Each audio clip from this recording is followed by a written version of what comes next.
ಹೆಂಗಂದ್ರೆ ಸ್ವಾಮಿ ಟ್ರಾಫಿಕ್ ಜಾಸ್ತಿ, ಸ್ಕೂಟರ್ ಮುಂದ್ಗಡೆ, ಸ್ಕೂಟರ್ ಹಿಂದ್ಗಡೆ, ಸ್ಕೂಟರ್ ಬಲಗಡೆ, ಸ್ಕೂಟರ್ ಎಡಗಡೆ, ಸ್ಕೂಟರ್ ಮೇಲ್ಗಡೆ, ಸ್ಕೂಟರ್ ಕೆಳಗಡೆ, ನೀನ್ ಸುತ್ತಲಿರು, ಕಾಪಾಡ್ ಸುರಕ್ಷಿತವಾಗಿ ಕರ್ಕೊಂಡೋಗಿ ಸುರಕ್ಷಿತವಾಗಿ ತಂದ್ಬಿಟ್ಟು. ಬೆಳಗಿನ ಪ್ರಾರ್ಥನೆ. ರಾತ್ರಿ ಇವನು ಮಲ್ಕತಾನೆ, ಮಲ್ಕೊಳ್ಳುವಾಗ ಒಂದು ಪ್ರಾರ್ಥನೆ, ಸ್ವಾಮಿ ಕಳ್ಳ ಕಾಕರ ಭಯದಿಂದ ಕಾಪಾಡು ಅಂದ್ರೆ ಇವ ಮಲ್ಕತಾನಂತೆ. ದೇವ್ರೇನ್ ಮಾಡ್ಬೇಕಂತೆ? ಬೀಟ್ ಮಾಡ್ಬೇಕು ದೇವರು. ಇವನ್ಗೆ ಸೆಕ್ಯೂರಿಟಿ ಇಟ್ಕೊಳಕ್ ಆಗಲ್ವಲ್ಲ, ದೇವ್ರ ನಿದ್ದೆ ಕೆಟ್ಕೊಂಡು ಕಾಯ್ಬೇಕು ಇವನ್ನ ಕಳ್ಳರಿಂದ. ಇವ ನಿದ್ದೆ ಮಾಡ್ತಾನಂತೆ. ಅಲ್ಲ ಸ್ವಾಮಿ, ನನ್ನ ಪ್ರಶ್ನೆ ಅದೇ. ಇವತ್ತು ನನ್ನ ಹೆಂಡತಿನ ಸರಿ ಮಾಡು, ನನ್ನ ಹೆಂಡತಿಗೆ ಹಂಗ ಮಾಡು, ನನ್ ಗಂಡ ಬಹಳ ಕೆಟ್ಟಮ್ಮ ಅವನ ಹಂಗ ಮಾಡು, ಯಾವ ಪ್ರಾರ್ಥನೆನೂ ಬೇಡ. ಕರ್ತನ ನಿಯಮಕ್ಕೆ ಒಳಗಾಗ್ರಿ, ಆಟೋಮೆಟಿಕ್ ಕರ್ತನು ನಡೆಸ್ತಾನೆ. ಏನ್ ಮಾಡ್ಬೇಕು ನೀವು? ತಂದೆ ತಾಯಿಗಳನ್ನ ಬಿಡಬೇಕು. ಬಿಡಬೇಕು ಯಾರು? ಪುರುಷ. ಸ್ತ್ರೀ ಬಿಡಬಾರ್ದ? ಓದ್ರಿ 1 ಕೊರಿಂಥ 11:3. 1 Corinthians chapter 11 verse 3.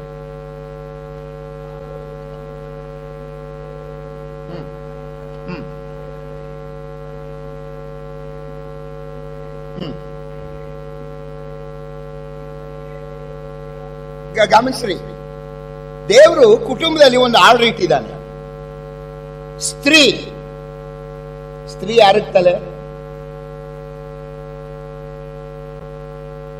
ಸ್ತ್ರೀ ಯಾರಿಗೆ ತಲೆ? ಮಕ್ಕಳಿಗೆ.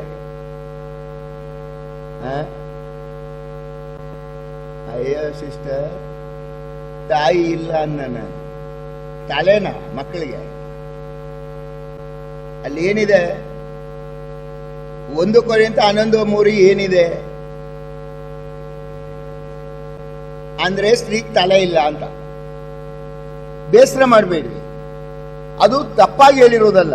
ದೇವ್ರು ಎಂದಿಗೂ ನೀವು ಕಡಿಮೆ ಅಂತ ಮಾಡಿಲ್ಲ, ನೀವು ಬೇಸರ ಮಾಡ್ಕೊಳ್ತೀರಿ.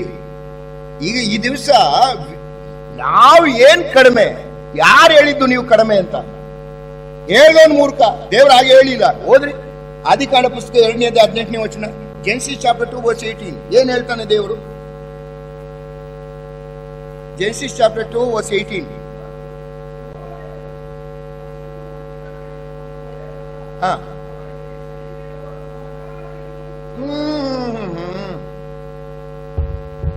ಅವನಿಗೆ ಈಕ್ವಲೆಂಟ್ ಆದ ಸಹಕಾರಣಿ. ಎಲ್ಲ ವಿಚಾರದಲ್ಲೂ ನೀವು ನಿಮ್ಮ ಗಂಡಂದಿರಿಗೆ ಸಮಾನ. ದೇವರೆಂದಿಗೂ ನೀವು ಕಡಿಮೆ ಅಂತ ಹೇಳಿಲ್ಲ. ನಾವು ತಿಳ್ಕೊಂಡಿರೋದು ಹಂಗೆ, ತಪ್ಪೋದು. ಬಟ್ ಕುಟುಂಬ ಎಂಬ ಸಂಸ್ಥೆಯಲ್ಲಿ ದೇವರು ಡಿಸಿಪ್ಲಿನ್ ಅನ್ನ ಬಯಸ್ತಾನೆ. ನಮ್ಮ ಕರ್ತನು ಬಹಳ ಶಿಸ್ತಿನ ದೇವರು. ಈ ಕುಟುಂಬದಲ್ಲಿ ಶಿಸ್ತನ್ನ ಕಾಪಾಡಲಿಕ್ಕೆ ಪುರುಷನನ್ನ ನಾಯಕನಾಗಿಟ್ಟಿದ್ದಾನೆ. ಇದು ಅಧಿಕಾರ ಅಲ್ಲ, ಜವಾಬ್ದಾರಿ. ಪ್ರಿಯ ಗಂಡಂದಿರೆ, ಇದು ಅಧಿಕಾರ ಅಲ್ಲ, ಅದು ಜವಾಬ್ದಾರಿ. ಕುಟುಂಬದಲ್ಲಿ ನಿಮ್ಮನ್ನ ನಾಯಕನಾಗಿಟ್ಟಿದ್ದಾನೆ ಪುರುಷನನ್ನು. ಅದಕ್ಕೆ ಏನ್ ಹೇಳ್ತಾನೆ 1 Corinthians chapter 11 verse 3 ಅಲ್ಲಿ, ಸ್ತ್ರೀಗೆ ಪುರುಷನು ಶಿರಸ್ಸು, ಪುರುಷನಿಗೆ ಕ್ರಿಸ್ತನು ಶಿರಸ್ಸು, ಕ್ರಿಸ್ತನಿಗೆ ತಂದೆಯಾದ ದೇವರು ಶಿರಸ್ಸು. ಈ ಸ್ತ್ರೀಗೆ ಶಿರಸ್ಸು ಯಾರಾಗಾದ್ರೆ? ಸ್ತ್ರೀಗೆ ಶಿರಸ್ಸು ಯಾರು? ಗಂಡ. ತಲೆನೇ ಬಿಟ್ಟ ಮೇಲೆ ಅಪ್ಪ ಅಮ್ಮನ್ನ, ಸ್ತ್ರೀ ಏನು ಆಕೆಗೆ? ಆತನಿಗೆ ಅವನು ತಲೆ ಆದ್ರೆ ನೀವೇನು? 1 Corinthians 11:3 ಪ್ರಕಾರ ನಿಮ್ಮ ಗಂಡ ನಿಮಗೆ ಶಿರಸ್ಸು, ನೀವೇನು ಹಾಗಾದ್ರೆ? ದೇಹ. ತಲೆನೇ ಬಿಟ್ಟ ಮೇಲೆ ದೇಹ ಬಿಡಬಾರ್ದ? ಬಿಡಲೇಬೇಕು. ಏನ್ ಹೇಳ್ತಾ ಇದ್ದಾನೆ ದೇವ್ರು ಗೊತ್ತೇ? ಬೋತ್ ಗಂಡ ಮತ್ತೆ ಹೆಂಡತಿ ಇಬ್ಬರು ತಂದೆ ತಾಯಿಗಳನ್ನ ಬಿಡಬೇಕು. ಇದು ಆತನ ಮಾತಿನ ಅರ್ಥ. ಹಾಗಾದ್ರೆ ತಂದೆ ತಾಯಿಗಳನ್ನ ಬಿಡಬೇಕಂದ್ರೆ ಅರ್ಥ ಏನು? ತಂದೆ ತಾಯಿಗಳನ್ನು ಧಿಕ್ಕರಿಸಬೇಕಾ? ಹೋದ್ರಿ ಎಫೆಸ ಬರೆದ ಪತ್ರಿಕೆ 6ನೇ ಅಧ್ಯಾಯ 1-3 ವಚನ. ಎಫೆಸ 6:1-3. Ephesians chapter 6 verses 1 to 3.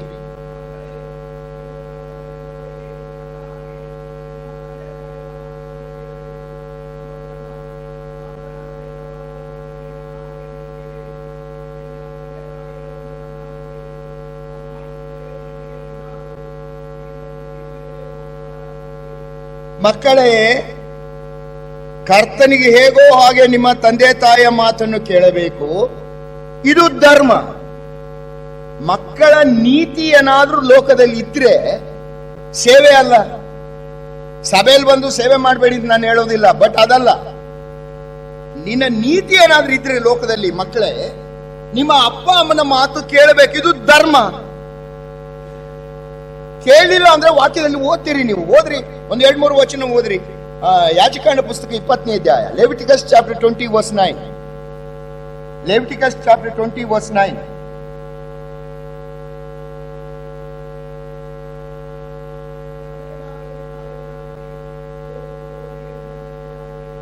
ತಂದೆಯನ್ನಾಗಲಿ ತಾಯಿಯನ್ನಾಗಲಿ ದೂಷಿಸುವವನು ಬದುಕಲೇಬಾರದು ಭೂಮಿ ಮೇಲೆ.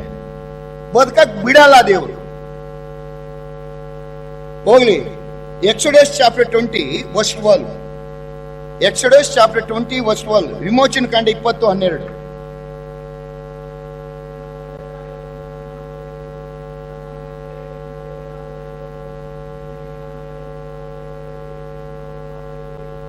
ಇಲ್ಲೇ ಹೋದ್ರೆ ಸಾಯ್ತಿ ಮಗನೇ, ಸಾಯಿಸ್ತೀನಿ, ಬರ್ತೀನಿ ನಾನು. ಇದು ಇನ್ನೂ ಈಗಿಲ್ಲ, ಕೊನೆಯ ಮೆಸೇಜ್ ಅದು ಮಕ್ಕಳದು, ಬರ್ತೀನಿ ನಾನು. ಈಗ ನಾನು ಯಾಕೆ ಈ ಮಾತು ಹೇಳ್ತಿದ್ದೀನಿ ಅಂದ್ರೆ, ಅಪ್ಪ ಅಮ್ಮನನ್ನ ಧಿಕ್ಕರಿಸುವಂತದಲ್ಲ, ಅಪ್ಪ ಅಮ್ಮನ ಬಿಡುವಂತಂದ್ರೆ ಅರ್ಥ ಏನ್ ಗೊತ್ತಾ? ಸತ್ಯವೇದ ಸಾರಿ ಹೇಳ್ತದೆ, ನಿನ್ನ ತಂದೆ ತಾಯಿಗಳನ್ನ ಸನ್ಮಾನಿಸಬೇಕು ಮಗನೇ. ನೋಡ್ರಿ, ಪೌಲನು ಎಫೆಷಿಯನ್ಸ್ ಚಾಪ್ಟರ್ 6 ವರ್ಸಸ್ 1 to 3, ಎಫೆಸ 6:1-3 ಬರೆಯುವಾಗ ಮಕ್ಕಳೇ 2 ಸಂಗತಿಯನ್ನ ಬರೀತಾನೆ. ಒಂದು, ಮಕ್ಕಳೇ, ಕರ್ತನಿಗೆ ಹೇಗೋ ಹಾಗೆ ನಿಮ್ಮ ತಂದೆ ತಾಯಿಯ ಮಾತನ್ನು ಕೇಳಬೇಕು, ಇದು ಧರ್ಮ. ವಾಗ್ದಾನ ಸಹಿತವಾದ ಮೊದಲನೇ ಆಜ್ಞೆಯನ್ನು ಕೇಳಿರಿ, ನಿಮ್ಮ ತಂದೆ ತಾಯಿಗಳನ್ನು ಸನ್ಮಾನಿಸಬೇಕು, ಸನ್ಮಾನಿಸಿದರೆ ಭೂಮಿಯ ಮೇಲೆ ಬಹುಕಾಲ ಬದುಕುವಿ. ನೋಡ್ರಿ, ಅದು 5ನೇ ಆಜ್ಞೆ. ಆಕ್ಚುಲ್ ಆಗಿ ನೀವು ಎಕ್ಸೋಡಸ್ ಚಾಪ್ಟರ್ 20 ಓದುವಾಗ 5th ಕಮಾಂಡ್ಮೆಂಟ್. ಪೌಲನ್ ಏನ್ ಬರೀತಾ ಇದ್ದಾನೆ, ಬೇರೆಲ್ಲ ಕಮಾಂಡ್ಮೆಂಟ್ ಅಲ್ಲಿ ನೀನು ಅದನ್ನ ಕೈಕೊಳ್ಳದೆ ಹೋದ್ರೆ ನೀನು ಶಾಪಕ್ಕೊಳಗಾಗ್ತಿ. ಬಟ್ ಇದೊಂದು ಕಮಾಂಡ್ಮೆಂಟ್ ಅಲ್ಲಿ ಮಾತ್ರ ತಂದೆ ತಾಯಿಗಳನ್ನ ಸನ್ಮಾನಿಸಿದ್ರೆ ಭೂಮಿ ಮೇಲೆ ಬಹುಕಾಲ ಬದುಕುವಿ ಎಂದ ಆಶೀರ್ವಾದದಿಂದ ಕೂಡಿದಂತ ಕಮಾಂಡ್ಮೆಂಟ್ ಇದು ಫಸ್ಟ್. ಇದು ಅದನ್ನ ಬರೀತಾ ಇದ್ದಾನೆ. ಅಲ್ಲಿ 2 ಸಂಗತಿ ಇದೆ. ಒಂದು, ತಂದೆ ತಾಯಿಯ ಮಾತನ್ನು ಕೇಳಬೇಕು. 2, ತಂದೆ ತಾಯಿಗಳನ್ನು ಸನ್ಮಾನಿಸಬೇಕು. ಎಲ್ಲಿವರೆಗೂ ತಂದೆ ತಾಯಿ ಮಾತು ಕೇಳಬೇಕು?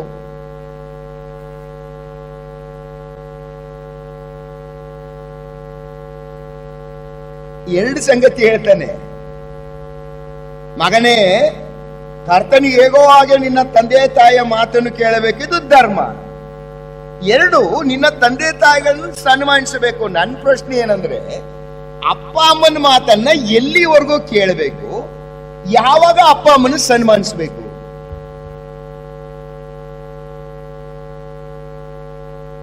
ಅದನ್ನೇ ಇಲ್ಲಿ ಹೇಳ್ತಾ ಇದ್ದಾನೆ ದೇವರು. ನಿನ್ನ ತಂದೆ ತಾಯಿಗಳನ್ನ ಬಿಡಬೇಕಂದ್ರೆ ಅರ್ಥ ಏನಂದ್ರೆ, ಮಗನೇ, ನಿನ್ನ ಸ್ವಂತ ಕುಟುಂಬ ಆಗುವಾಗ ನಿನ್ನ ತಂದೆ ತಾಯಿಯ ಮಾತನ್ನ ಕೇಳಬಾರದು, ಅವರನ್ನ ಸನ್ಮಾನಿಸಬೇಕು. ಆಮೇಲೆ ಅವ್ರ ಮಾತು ಕೇಳೋದಲ್ಲ. ಅಂದ್ರೆ ಅರ್ಥ ಏನು? ಯಾವುದೇ ಕಾರಣಕ್ಕೂ you are not controlled by your parents. ತಂದೆ ತಾಯಿಗಳು ನಿನ್ನನ್ನ ಯಾವುದೇ ಕಾರಣಕ್ಕೂ ಅವರ ಕಂಟ್ರೋಲ್ಗೆ ನೀನು ಒಳಪಡಬಾರದು. ಯಾಕಂದ್ರೆ ನೀನು ಬೇರೆ ಕುಟುಂಬವಾಗಿರೋದ್ರಿಂದ ನಿನ್ನನ್ನ ಯಜಮಾನಾಗಿ ನೋಡ್ತೀನಿ, ನಾನು ನಿನ್ನನ್ನ ನಾಯಕನಾಗಿ ನೋಡ್ತೀನಿ, ನಿಮ್ಮ ಅಪ್ಪನ ನಾಯಕನಾಗಿ ನಾನು ನೋಡೋಲ್ಲ. ನಿನ್ನ ಹೆಂಡತಿ, ನಿನ್ನ ಮಕ್ಕಳ ಜೀವಿತದಲ್ಲಿ ಯಾವುದೇ ಹೆಚ್ಚು ಕಡಿಮೆಗಳಾದ್ರೂ ಏನೇ ಆದ್ರೂ you are the responsible, not your parents. ಈ ಕಾರಣದಿಂದ ನೀನ್ ಏನು ಮಾಡಬೇಕು, ಎಲ್ಲಿವರೆಗೆ ತಂದೆ ತಾಯಿಯ ಮಾತನ್ನು ಕೇಳಬೇಕು? ನೀನು ಸ್ವತಂತ್ರ ಕುಟುಂಬಕ್ಕೆ ಹೋಗುವವರೆಗೆ ಅಥವಾ ವಿವಾಹವಾಗುವವರೆಗೆ ನಿನ್ನ ತಂದೆ ತಾಯಿಯ ಮಾತನ್ನು ಕೇಳಲೇಬೇಕು. ಯಾವ ವಿಚಾರದಲ್ಲಿ ಕೇಳಬೇಕು ಅಪ್ಪ ಅಮ್ಮನ ಮಾತನ್ನ?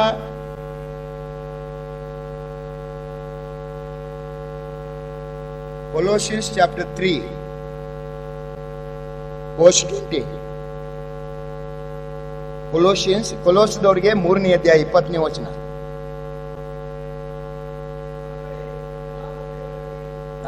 ಅಲ್ಲೇ ಇರೋದು ನೋಡ್ರಿ. ನಮ್ಮ ಬ್ರದರ್ ಓದ್ತಾ ಇದ್ದಾರೆ, ಥ್ಯಾಂಕ್ಸ್.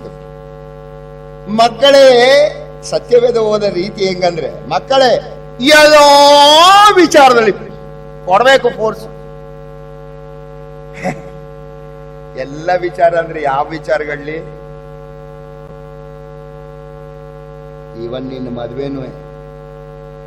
ನೀವು ಒಂದು ಫಸ್ಟ್ ಕೊರಿಂಥಿಯನ್ಸ್ ಚಾಪ್ಟರ್ 7 ವರ್ಸ್ 36-37 ಓದ್ ನೋಡ್ರಿ. ಒಬ್ಬನು ತನ್ನ ಮಗಳಿಗೆ ಮದುವೆ ಮಾಡ್ತೀನಿ ಅಂದ್ರೆ ಮಾಡ್ಲಿ, ಮಾಡೋದಿಲ್ಲ ಅಂದ್ರೆ ಮಾಡದೇ ಇರ್ಲಿ, ಹಕ್ಕುಳ್ಳವನ ಅಪ್ಪ. ಎಲ್ಲಿದೆ ಇವತ್ತು ಅಪ್ಪನ ಹಕ್ಕು? ಇವರೇ ನೋಡ್ಕೊಂಡ್ಬಿಟ್ಟಿರ್ತಾರೆ ಎಲ್ಲ. ಈಗ ಸತ್ಯವೇದ ಹೇಳ್ತಾ ಇರೋದು, ನೀವು ತಂದೆ ತಾಯಿಯ ಮಾತನ್ನ ಎಲ್ಲಿವರೆಗೂ ಕೇಳಬೇಕು? ಸ್ವತಂತ್ರ ಕುಟುಂಬ ಆಗುವವರೆಗೆ ಎಲ್ಲಾ ವಿಚಾರದಲ್ಲೂ ಮಾತು ಕೇಳಬೇಕು. ಏನ್ ಮಾಡೋಣ? ಇವನು ಮದುವೆ ಆಗೋವರೆಗೂ ಅಪ್ಪ ಅಮ್ಮನ ಮಾತು ಕೇಳಲ್ಲ, ಮದುವೆ ಆದ್ಮೇಲೆ ಅಪ್ಪ ಅಮ್ಮನ್ ಕೇಳದೆ ಏನು ಮಾಡಲ್ಲ. ನನ್ ಮಾತು ಅರ್ಥ ಆಯ್ತಾ ನಿಮಗೆ? ಮದುವೆ ಆಗೋವರೆಗೂ ಅಪ್ಪ ಅಮ್ಮನ ಮಾತೇ ಕೇಳಲ್ಲ ಇವ, ಶುದ್ಧ ಪಟ್ಟಿಂಗ. ಮದುವೆ ಆದ್ಮೇಲೆ ಅಪ್ಪ ಅಮ್ಮನ ಕೇಳದೆ ಏನು ಮಾಡಲ್ಲ. ಯಾವ ನಿಯಮ ಇದು? ಯಾವ ಸೈತಾನ್ ನಿಯಮ ಇದು? ಸತ್ಯವೇದ ಹೇಳೋದೇನು? ನೀವು ಮಾಡ್ತಾ ಇರೋದೇನು? ಈಗ ಮಗು ಹುಟ್ಟದಲ್ಲಮ್ಮ, ಹೆಣ್ಣು ಮಕ್ಕಳಲ್ಲಿ ಇದ್ದೀರಿ, ನಿಮಗೆ ಹೆರಿಗೆ ಆಗ್ತದಲ್ಲಮ್ಮ. ಹೆರಿಗೆ ಆಗುವಾಗ ಒಂದು ಬಳ್ಳಿ ಇರ್ತದಲ್ವಾ, ಏನ್ ಹೇಳ್ತೀರಿ ಅದಕ್ಕೆ? ಕರಳು. ತಾಯಿ ಕರಳು ಬಳ್ಳಿ. ಮಗು ಹುಟ್ಟಿದ ಮೇಲೆ ಅಯ್ಯಯ್ಯೋ ಪಾಪ ನನ್ ಕರಳು ಬಳ್ಳಿ ಕಟ್ ಮಾಡಬೇಡಿ ಅಂತ ಹೇಳಿ ಕಟ್ ಮಾಡದೇ ಇದ್ರೆ ಏನಾಗುತ್ತಮ್ಮ ಮಗು? ಎಷ್ಟೇ ಪ್ರೀತಿ ಮಗು ಆಗಿದ್ರು ಹುಟ್ಟಿದ ತಕ್ಷಣ ಕರಳು ಬಳ್ಳಿನ ಕತ್ತರಿಸಬೇಕು, ಇಲ್ಲವರೆ ಮಗು ಬೆಳೆಯೋಲ್ಲ. ಇದನ್ನೇ ದೇವರು ಹೇಳ್ತಾ ಇರೋದಿಲ್ಲಿ. ನೀನು ಕುಟುಂಬ ಆಗುವಾಗ ನಿನ್ನ ತಂದೆ ತಾಯಿಯ ಕಂಟ್ರೋಲ್ಗೆ ಒಳಪಡಬಾರದು. ಯಾವುದೇ ಕಾರಣಕ್ಕೂ ನೀನು ಕಂಟ್ರೋಲ್ಗೆ ಒಳಪಡಬಾರದು. ಈಗ ಅವಳು ಪಾಪ ಮಾಡ್ತಾಳೆ, ಹಣ್ಣು ಕಿತ್ತವಳು ಯಾರು? ಕೊಟ್ಟಿದ್ ಯಾರಿಗೆ? ಇವನ್ಗೆ ಲವ್ ಅವಳ ಮೇಲೆ ಬಂದು ತಿಂದ್ಬಿಟ್ಟ. ಸಂಜೆ ದೇವ್ರ ಎಲ್ಲಿದ್ದ? ಇವ್ರು ಹಣ್ಣು ತಿನ್ನುವಾಗ ದೇವ್ರ ಎಲ್ಲಿದ್ದ? ಟೂರ್ ಹೋಗಿದ್ನ? ತೋಟದಲ್ಲೇ ಇದ್ದ. ಕರ್ತನಿಗೆ ಗೊತ್ತಿಲ್ವಾ? ಅವಳು ಹಣ್ಣು ಕಿತ್ತವಳು, ಸೈತಾನ್ ಜೊತೆ ಮಾತಾಡ್ದವಳು ಅವಳೇ, ಎಲ್ಲಾ ಮಾಡಿದವಳು ಅವಳೇ ಅಂತ ಕರ್ತನಿಗೆ ಗೊತ್ತಿರ್ಲಿಲ್ವಾ? ಗೊತ್ತಿದೆ. ಬಟ್ ಜವಾಬ್ದಾರಿ ಯಾರಿಗೆ ಕೊಟ್ಟಿದ್ದ? ಪುರುಷನಿಗೆ. ಆದಾಮನೇ. ಎಲ್ಲಿರುತ್ತಿ? ಇವತ್ತು ನಿನ್ನ ಕುಟುಂಬದಲ್ಲಿ ನೀನು ವಿವಾಹವಾಗುವಾಗ ದೇವರು ನಿಮ್ಮ ಅಪ್ಪ ಅಮ್ಮನ್ನ ಪ್ರಶ್ನೆ ಮಾಡಲ್ಲ, ನಿನ್ನ. ಯಾಕಂದ್ರೆ ಯು ಆರ್ ದ ಲೀಡರ್, ನೀನು ನಾಯಕ. ಇದನ್ನ ಓಡುವಾಗ ಕರ್ತನು ಏನ್ ಹೇಳ್ತಾನೆ? ನೀನು ಒಂದು ಸಲ ವಿವಾಹವಾಗ ನಿನ್ನ ತಂದೆ ತಾಯಿಯ ಕಂಟ್ರೋಲ್ಗೆ ಯಾವ ಕಾರಣಕ್ಕೂ ಒಳಪಡಬಾರದು. ಇದು ವ್ಯತಿರಿಕ್ತ. ಕೆಲವರು ಮನೆಯಲ್ಲಿ ಅಪ್ಪ ಅಮ್ಮ ಬಿಡಲ್ಲ. ಏನಕ್ಕೆ ಬಿಡಲ್ಲ? ನಾನು ಅನೇಕ ಕೌನ್ಸಿಲಿಂಗ್ ಮಾಡ್ತಾ ಇರ್ತೀನಿ. ಇವ್ರಿಗೆ ಅವ ಕತ್ತೆ ಹೆಂಗ್ ವಯಸ್ಸಾಗಿರ್ತದೆ. ಅಯ್ಯೋ ನನ್ನ ಮಗ, ಅವನಿಗೆ ಬೆಳಿಗ್ಗೆ ಇದ್ದಾಗ ಬ್ರೂ ಕಾಫಿನೇ ಮಾಡ್ಕೊಡ್ಬೇಕು, ನನ್ ಸೊಸೆಗೆ ಬರ್ತದ ಅದು. ಅವನ್ ಜ್ವರ ಬಿದ್ದಾಗ ಈ ತರದೇ ಅಡಿಗೆನೇ ಕೊಡ್ಬೇಕು ಅವನಿಗೆ. ಇವಳು ಮಾಡ್ತಾಳ? ಎಲ್ಲದಕ್ಕೂ ಮೆಲ್ಲಕ್ಕೂ ಮೂಗ್ ತೋರಿಸ್ತಾ ಇರ್ತಾರೆ ಇವರು. ಇವ್ರು ಮೂಗ್ ತೋರಿಸುವಾಗ ಅವಳೇನ್ ಮಾಡ್ತಾಳೆ? ಅವ್ರ ಅಪ್ಪ ಅಮ್ಮನ ಹತ್ರ ಅವಳು ಹೋಯ್ತಾಳೆ. ಏನಾಗುತ್ತೆ ಆ ಕುಟುಂಬ? ಏನಾಗುತ್ತೆ ಆ ಕುಟುಂಬ? ಏನಾಗ್ತದೆ? ಇವ್ರ ಅಪ್ಪ ಅಮ್ಮ ಇವನ್ಗೆ ಹುಡುಗನಿಗೆ ಬರಾಗಲೇ ಹೇಳಿ ಕಳ್ಸಿರ್ತಾರೆ. ಏನಂತ? ನೀ ಗಂಡ್ಸು ಕಣೋ, ನೋಡು ಅವಳನ್ನ ಮೊದ್ಲೇ ಜುಟ್ಟು ಹಿಡ್ಕೋಬೇಕು ನೀನು, ಆಮೇಲೆ ಅವಳ ಕೈ ಸಿಕ್ಕಲ್ಲ, ನೋಡು ನಿಮ್ಮ ಅಮ್ಮನ ಹೆಂಗಿಟ್ಟಿದ್ದೀನಿ ಅಂತ ಇವ್ರು ಹೇಳಿ ಕಳ್ಸಿರ್ತಾರೆ. ಯಾರು? ಹುಡುಗನಪ್ಪ, ಹುಡುಗ ಅಪ್ಪ ಅಮ್ಮ. ಹುಡುಗಿ ಅಪ್ಪ ಅಮ್ಮ ಏನ್ ಹೇಳಿ ಕಳ್ಸಿರ್ತಾರೆ, ಅವ್ನು ನೋಡಿದ್ರೆ ಬಿಚ್ಚ ಕುದ್ರೆ ಹಂಗಿದಾನೆ, ಮೊದ್ಲ ಹಿಡ್ಕೊಂಬಿಡೆ, ಮೊದ್ಲ ಅವ್ನು ಹಿಡ್ಕೊಂಬಿಡ ಭದ್ರವಾಗಿಲ್ಲ, ಕೈಗೆ ಸಿಕ್ಕಲ್ಲ ಅವನು. ನೋಡು ನಿಮ್ಮಮ್ಮನ ಹೆಂಗ್ ಇಟ್ಕೊಂಡಿದೀನಿ ನಾನು. ಏನಾಗುತ್ತೆ ಆ ಕುಟುಂಬ? ಏನಾಗ್ತದೆ ಆ ಕುಟುಂಬ? ಇವ್ರು ಏನ್ ಮಾಡ್ತಾರೆ ತಂದೆ ತಾಯಿಗಳು? ವ್ಯಾಮೋಹ ಇವರಿಗೆ.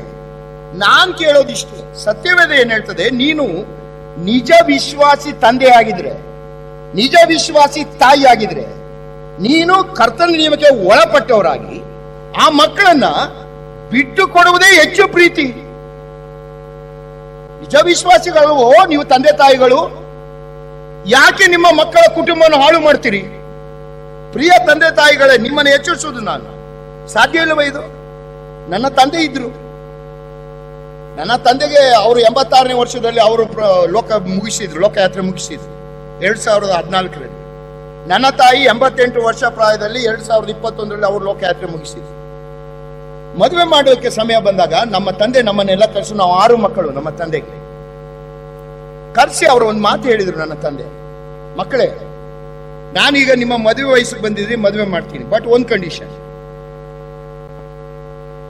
ನನ್ನ ಊರಿನಲ್ಲೇ 2 ತಮ್ಮಂದಿರು ಅಲ್ಲೇ ಇದ್ರು. ಏನ್ ಹೇಳಿದ್ರು? ನಾನು ಮದುವೆ ಮಾಡ್ತೀನಿ, ಮದುವೆ ಮಾಡಿದ ತಕ್ಷಣ ನಾನೇ ಮತ್ತೊಂದು ಬಾಡಿಗೆ ಮನೆ ನೋಡಿ ನಿಮ್ಮನ್ನ ಮೊದಲೇ ಕಳಿಸ್ಬಿಡ್ತೀನಿ. ನನ್ನ ಜೊತೆಯಲ್ಲಿ, ನಮ್ಮ ಜೊತೆಯಲ್ಲಿ ಯಾರು ಕೂಡುದು. ಇದು ನಿಯಮ ಅಲ್ಲ, ದೇವರ ನಿಯಮ ಅಲ್ಲ. ನಮ್ಮ ಮನೆಗೆ ಬಂದ್ರಿ ಏನ್ ಬೇಕು ತಗೊಂಡು ಹೋಗ್ರಿ, ಬಟ್ ಸ್ವತಂತ್ರವಾಗಿ ನಿಮ್ಮ ಕುಟುಂಬವನ್ನ ಕಟ್ಟಬೇಕು ನೀವು. ಅದನ್ನ ಅವರು ಮಾಡಿ ತೋರಿಸಿದ್ರು. ನಂಬಲ್ಲ. ಒಂದು ದಿವಸ ಒಬ್ಬ ಮಗನ ಮನೆಯಲ್ಲಿ, ಒಬ್ಬ ಮಗಳ ಮನೆಯಲ್ಲಿ ಯಾಕೀಗೆ ಅಂತ ಕೇಳಿದವರು ಅವರಲ್ಲ. ಯಾರ ಮನೆಯಲ್ಲಿ ಬಂದು ಒಂದು ದಿವಸ ಇದ್ದವರಲ್ಲ. ತಮ್ಮ ಜೀವಿತದಲ್ಲಿ ಅವರು ವಯಸ್ಸಾಗಿದೆ. ನನ್ನ ತಾಯಿಗೆ 80 ವರ್ಷ, ಇವರಿಗೆ 86 ವರ್ಷ. ಅಪ್ಪ ನೀವಿಬ್ರೇ ಇರ್ಲಿಕ್ಕಾಗಲ್ಲ ಅಪ್ಪ, ಯಾರ ಇಲ್ಲ ಮಗನೇ, ನಾವು ಬದುಕ್ತೀವಿ, ನಮಗೆ ಯಾರು ಬೇಡ. ನನ್ನ ತಂದೆ ಸಾಯುವವರೆಗೆ ನನ್ನ ತಾಯಿ 80 ವರ್ಷ ಪ್ರಾಯದಲ್ಲಿ ಅಡಿಗೆ ಮಾಡಿ ಹಾಕಿ ಅವರನ್ನು ಸಾಕಿದ್ರು.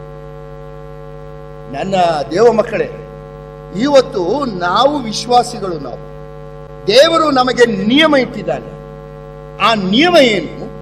ನೀನು ಯಾವುದೇ ಕಾರಣಕ್ಕೂ ನಿನ್ನ ಕುಟುಂಬ ಆಗುವಾಗ ನಿನ್ನ ತಂದೆ ತಾಯಿಗಳಿಗೆ ಯಾವುದೇ ಕಾರಣದಲ್ಲಿ ಅವರಿಂದ ಕಂಟ್ರೋಲ್ ಮಾಡಲು ಪಡಬಾರದು. ಇದು ಕೆಲವು ಕುಟುಂಬ. ತಂದೆ ತಾಯಿಗಳು ಬಿಟ್ಕೊಡೋದಿಲ್ಲ, ಪ್ರತಿಯೊಂದರಲ್ಲೂ ಎಂಟ್ರಾಗ್ತಾ ಇರ್ತಾರೆ.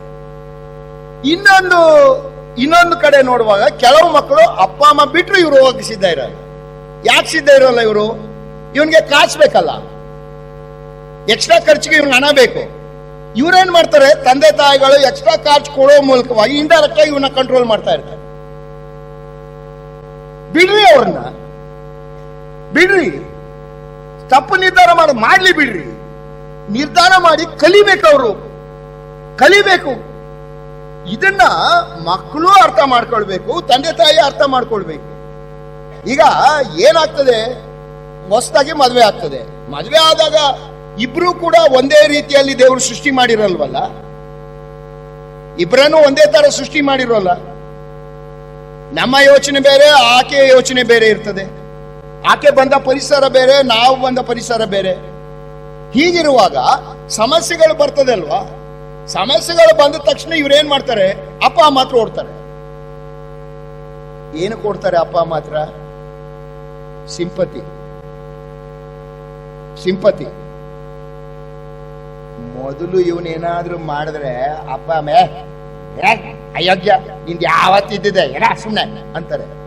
ಮದುವೆ ಆದ್ಮೇಲೆ ಏನಾದ್ರು ಬಂದು ಹೇಳ್ಬಿಡ್ಲಿ, ಅಯ್ಯೋ ಇವನು ನೀನು ಹಿಂಗ್ ಅಂದ್ಬಿಟ್ಲೇನೋ ಪಾಪ ಕಣೋ ಅಂತ ಇವ್ರು ಪಿನ್ ಇಟ್ಬಿಡ್ತಾರೆ. ಇನ್ನು ಅವಳಿಗೇನು, ಅಯ್ಯೋಯ್ಯೋ ನಿನ್ನ ಹೆಂಗ್ ಸಾಕಿದ್ವೆ ನಿನ್ನ, ಅಯ್ಯೋ ಹಿಂಗ್ ಮಾಡ್ಬಿಟ್ನ ಅಂತ ಅವ್ರು ಪಿನ್ ಇಡ್ತಾರೆ. ಇನ್ ಯಾವ ಉದ್ದಾರ ಆಗುತ್ತೆ ಇದು ಸಮಾಚಾರ ಹೇಳ್ರಿ? ಸಂಸಾರವಾಗಿ ಸಂಸಾರ ಆಗೋಗಿರ್ತದೆ. ಯಾಕೆ ಮಾತಾಡ್ತೀನಿ? ನಾನು ಯಾವಾಗಲೂ ಮಾತನಾಡುವಾಗ ಪ್ರಾಕ್ಟಿಕಲ್ ಆಗಿ ಮಾತಾಡ್ತೀನಿ, ನನಗೆ ಥಿಯಾಲಜಿ ಮಾಡೋಕೆ ಬರೋದಿಲ್ಲ. ಇದು ನಿಜ ಅಲ್ವಾ ನಿಮ್ಮ ಜೀವಿತದಲ್ಲಿ? ಈ ದೇವರು ಹೇಳ್ತಾ ಇರೋದೇನು? ನೀನು ಬಿಡಬೇಕು, ತಂದೆ ತಾಯಿಗಳನ್ನ ಬಿಡಬೇಕು ಅಂತ ದೇವರು ಹೇಳ್ತಾ ಇದ್ದಾನಲ್ಲ, ಏನಾದ್ರ ಅರ್ಥ ಏನ್ ಮತ್ತೆ? ಹೋಗ್ಲಿ, ಓದ್ರಿ, ಬರೀ ಓದ್ರಿ. Psalms chapter 45, Psalms chapter 45 verse 10 and 11.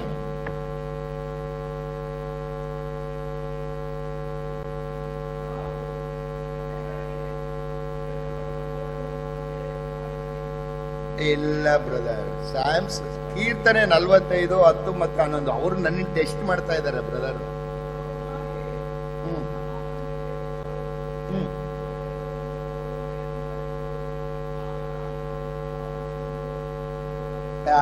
ನೀನ್ ಅದನ್ನ ಮರೆಯೋವರೆಗೂ ನೀನು ಉದ್ಧಾರ ಆಗಲ್ಲ. ಇಲ್ಲಿ ಬರೋದು, ಮದ್ವೆ ಆಗ್ಬಿಟ್ಟು ಬರೋದು, ಅಲ್ಲೇನ್ ತಗಡಿ ಇರಲ್ಲ ಅವ್ರ ಅಪ್ಪನ ಮನೇಲಿ. ಇವೇನಾದ್ರೂ ತಗೊಂಬಂದ್ರೆ ಎಷ್ಟಂದ್ರಿ 1/4 kg ನಮ್ಮಪ್ಪ ಆಗಿದ್ರೆ 5 kg ತರೋರು. ಮಾತೆತ್ತಿದ್ರೆ ಅವ್ರು ನಮ್ಮಪ್ಪ ನಮ್ಮಪ್ಪ ನಮ್ಮಪ್ಪ ನಮ್ಮನೇಲಿ ಹಂಗೆ, ನಮ್ಮಲ್ಲಿ ಇವೇನ್ ಕಡಿಮೆನಾ? ಮಾತೆತ್ತಿದ್ರೆ ನಮ್ಮಮ್ಮ ಅಂಗಡಿಗೆ ಮಾಡೋಳು, ನಮ್ಮಮ್ಮ ಇಷ್ಟು ರುಚಿಯಾಗಿ ಮಾಡ್ತಿದ್ಲು, ಇದೇನ್ ಹಿಂಗೆ, ನಮ್ಮಮ್ಮ ಹಿಂಗೆ, ನಿಮ್ಮ ಹಿಂಗೆ. ಇನ್ನೇನು ಉದ್ಧಾರ ಆಗ್ತಾರೆ ಈ ಕುಟುಂಬ? ವಾಕ್ಯ ಏನ್ ಹೇಳ್ತದೆ?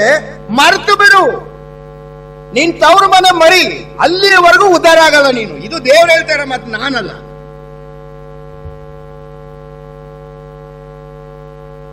ಮಾತೆತ್ತಿದ್ರೆ ಇದೇ ಜಗಳ. ಅವ್ರ ಅಪ್ಪ ಅಮ್ಮನ ನಾವು ಹೋಗ್ಲಕ್ಕೆ, ಇವ್ರ ಅಪ್ಪ ಅಮ್ಮನ ಇವಳು ಹೋಗ್ಲಕ್ಕೆ.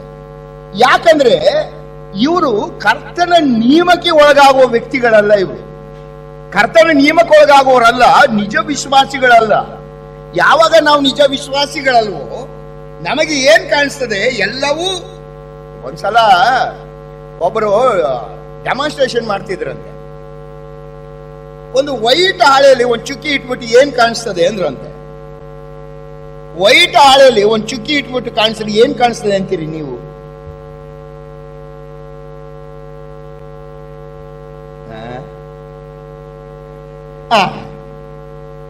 ಯಾರು ಕೂಡ ಖಾಲಿ ಇರುವ ಬೆಳಿ ಭಾಗವನ್ನು ನೋಡ್ಲೇ ಇಲ್ಲ. ನಾವು ಹಾಗೇನೆ ಮದುವೆ ಆದ ತಕ್ಷಣ, ಮದುವೆ ಆಗ ಮುಂಚೆ ಇವ್ನ ಕೇಳಕ್ಕೆ ಬೇಡ.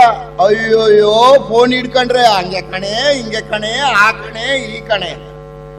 ಮದುವೆ ಆದ್ಮೇಲೆ ಇವನ್ಗೆ ಅವಳಿಗೆ ನೋಡಿದ ದೆವ್ವಾಡ್ದಂಗ ಆಗುತ್ತೆ ಇವನಿಗೆ. ಇವಳಿಗೆ ಇವನ್ ಕಂಡ್ರೆ ಸಾಕು. ಏನ್ರಿ ಆಫೀಸ್ ಇಲ್ವಾ ಇವತ್ತು? ಬೇರೆ ಎಲ್ಲಾರು ಕೆಲ್ಸ ಇಲ್ವಾ? ಅದೇನೋ ಕೆಲ್ಸ ಇತ್ತಲ್ಲ ಅಂದ್ರೆ ಈ ಗಿರಾಕಿ ಮನ್ಲಿದ್ರೆ ಕಾಟ ಕೊಡ್ತಾನೆ, ಹೋಗ ಆ ಕಡೆ ಅಂತ. ಅದೇನದು ಹಿಂದೆ ಇದ್ದಂತ ಪ್ರೀತಿ ಈಗಿಲ್ಲ. ಯಾಕಂದ್ರೆ ಇದು ನಿಜವಾದ ಪ್ರೀತಿಯಿಂದ ಬಂದಿದ್ದಲ್ಲ. ಇದೆಲ್ಲ ಒಂದು ರೀತಿಯಲ್ಲಿ ನಿಜ ವಿಶ್ವಾಸದಲ್ಲಿ ಇರುವಂತ ಸ್ಥಿತಿ ಅಲ್ಲ. ಇದು ಸತ್ಯವೇದ ಏನ್ ಹೇಳ್ತದೆ? ನೋಡು ಮಗಳೇ, ಪ್ರಿಯಳೇ, ನಿನ್ನ ತವರು ಮನೆಯನ್ನ ಮರಿ, ನೀನ್ ಬಿಡ್ಬೇಕು ನಿನ್ನ ಅಪ್ಪ ಅಮ್ಮನ್ನ. ಯಾಕಂದ್ರೆ ನಾನು ಅನೇಕ ಹೆಣ್ಣು ಮಕ್ಕಳು ನನ್ನ ಹತ್ರ ಇದಕ್ ಬರ್ತಾರೆ ಕೌನ್ಸಿಲಿಂಗ್ಗೆ, ಗಂಡ ಹೆಂಡತಿ. ಒಬ್ಬ ಲೇಡಿ ಮೊನ್ನೆ ಬಂದಿದ್ಲು, ಅವಳು ಹೇಳ್ತಾ ಇದ್ರು ಚೀತ ಮಾಡ್ಬೇಕು, ನಾನ್ ಮಾಡ್ಲಿ, ನಾನ್ ಚೀತ ಮಾಡ್ಬೇಕು. ಅಯ್ಯೋ ನಿನ್ನ, ಯಾರ ಮನೆ ಅಮ್ಮ ಅದು? ಯಾರ ಮನೆ? ನಿಮ್ಮ ಮನೆ. ನಿಮ್ಮ ಮನೆಯಲ್ಲಿ ನೀನ್ ಮಾಡೋ ಕೆಲಸ ಜೀತನ. ಪರಾರ ಮನೇಲಿ ಮಾಡಿದ್ರೆ ಜೀತ ಅದು, ನಿಮ್ಮ ಅಪ್ಪ ಅಮ್ಮನ ಮನೇಲಿ ಜೀತ ಅದು. ನಿನ್ನ ಮನೆ ಇದು. ಯಾಕೆ ನಿನ್ನ ಮನೆ ಅನ್ಕೊಳ್ಳಲ್ಲ ಇವರು? ಇಲ್ಲ, ಪ್ರೀತಿ ಇಲ್ಲ. ಎಲ್ಲಿವರೆಗೆ ನಾನು ಯಾವಾಗ್ಲೂ ಕೇಳ್ತಾ ಇರ್ತೀನಿ, ಗಂಡಸರಿಗೆ ಫಸ್ಟ್ ಕೇಳ್ಬಿಡ್ತೀನಿ, ವಿಶ್ವ ಸುಂದರಿಯರು ಯಾರಾದ್ರೂ ಇದ್ದಾರಾ ಇಲ್ಲಿ? ಮಿಸ್ ಯೂನಿವರ್ಸ್ ಯಾರು ಇದ್ದಾರಾ ಬ್ರದರ್ ಇಲ್ಲಿ? ಪಾಪ ಅವ್ರ ಕನ್ನಡ ಅರ್ಥ ಆಗಲ್ಲ. ಒಂದ್ ರೀತಿಲಿ ಒಳ್ಳೇದೆ. ವಿಶ್ವ ಸುಂದರಿ ಯಾರಾದ್ರೂ ಇದ್ದಾರಾ ಇಲ್ಲಿ?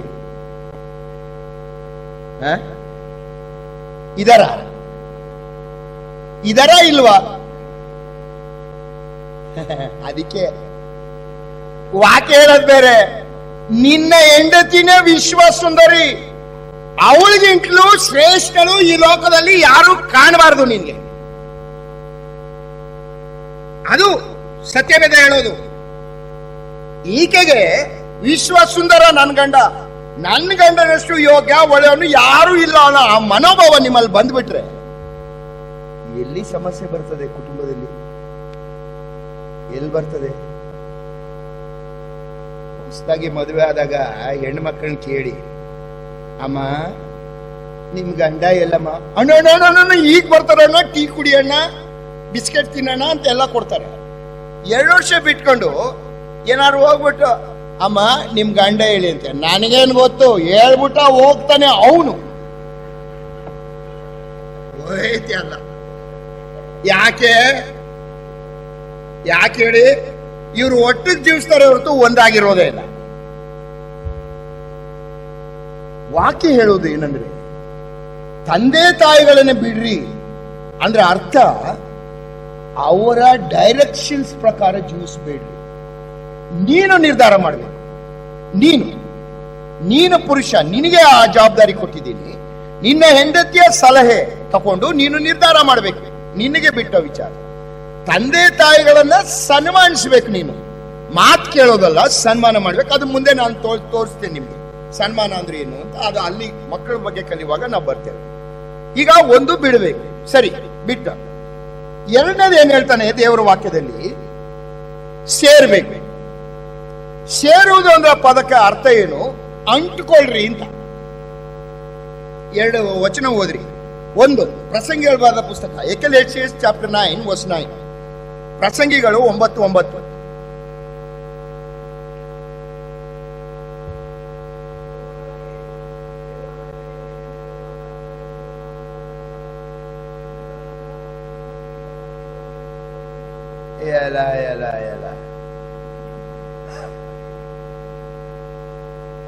ವ್ಯರ್ಥ ಜೀವಮಾನ, ವ್ಯರ್ಥ ಪ್ರಪಂಚ, ಒಂದೇ ಒಂದು ಸುಖ. ಯಾವ್ದ್ರಲ್ಲಿ? ಎಷ್ಟು ಚಂದ ಬರೀತಾನೆ ದೇವರಾತ್ಮ. ವ್ಯರ್ಥ ಪ್ರಪಂಚ, ವ್ಯರ್ಥ ಜೀವಿತ, ಸಮಸ್ಯೆ ಜೀವಿತ. ಇದರಲ್ಲಿ ನಿನಗೆ ಸಂತೋಷ ಕೊಡೋದು ಯಾವ್ದು ಗೊತ್ತಾ? ನಿನ್ನ ಯೌವನದ ನಿನ್ನ ಪ್ರಿಯ ಪತ್ನಿಯಲ್ಲಿ ಎಂಜಾಯ್ ಮಾಡು, ಅದೊಂದೇ ನಿಂಗೆ ಸಂತೋಷ. ನಮಗೇನಾಗಿದೆ ಇಲ್ಲಿ? ಇದು ಒಂದನ್ನು ಬಿಟ್ಟು ಉಳಿದೆಲ್ಲ ಸಂತೋಷ ಕಾಣ್ತಾ ಇರ್ತದೆ.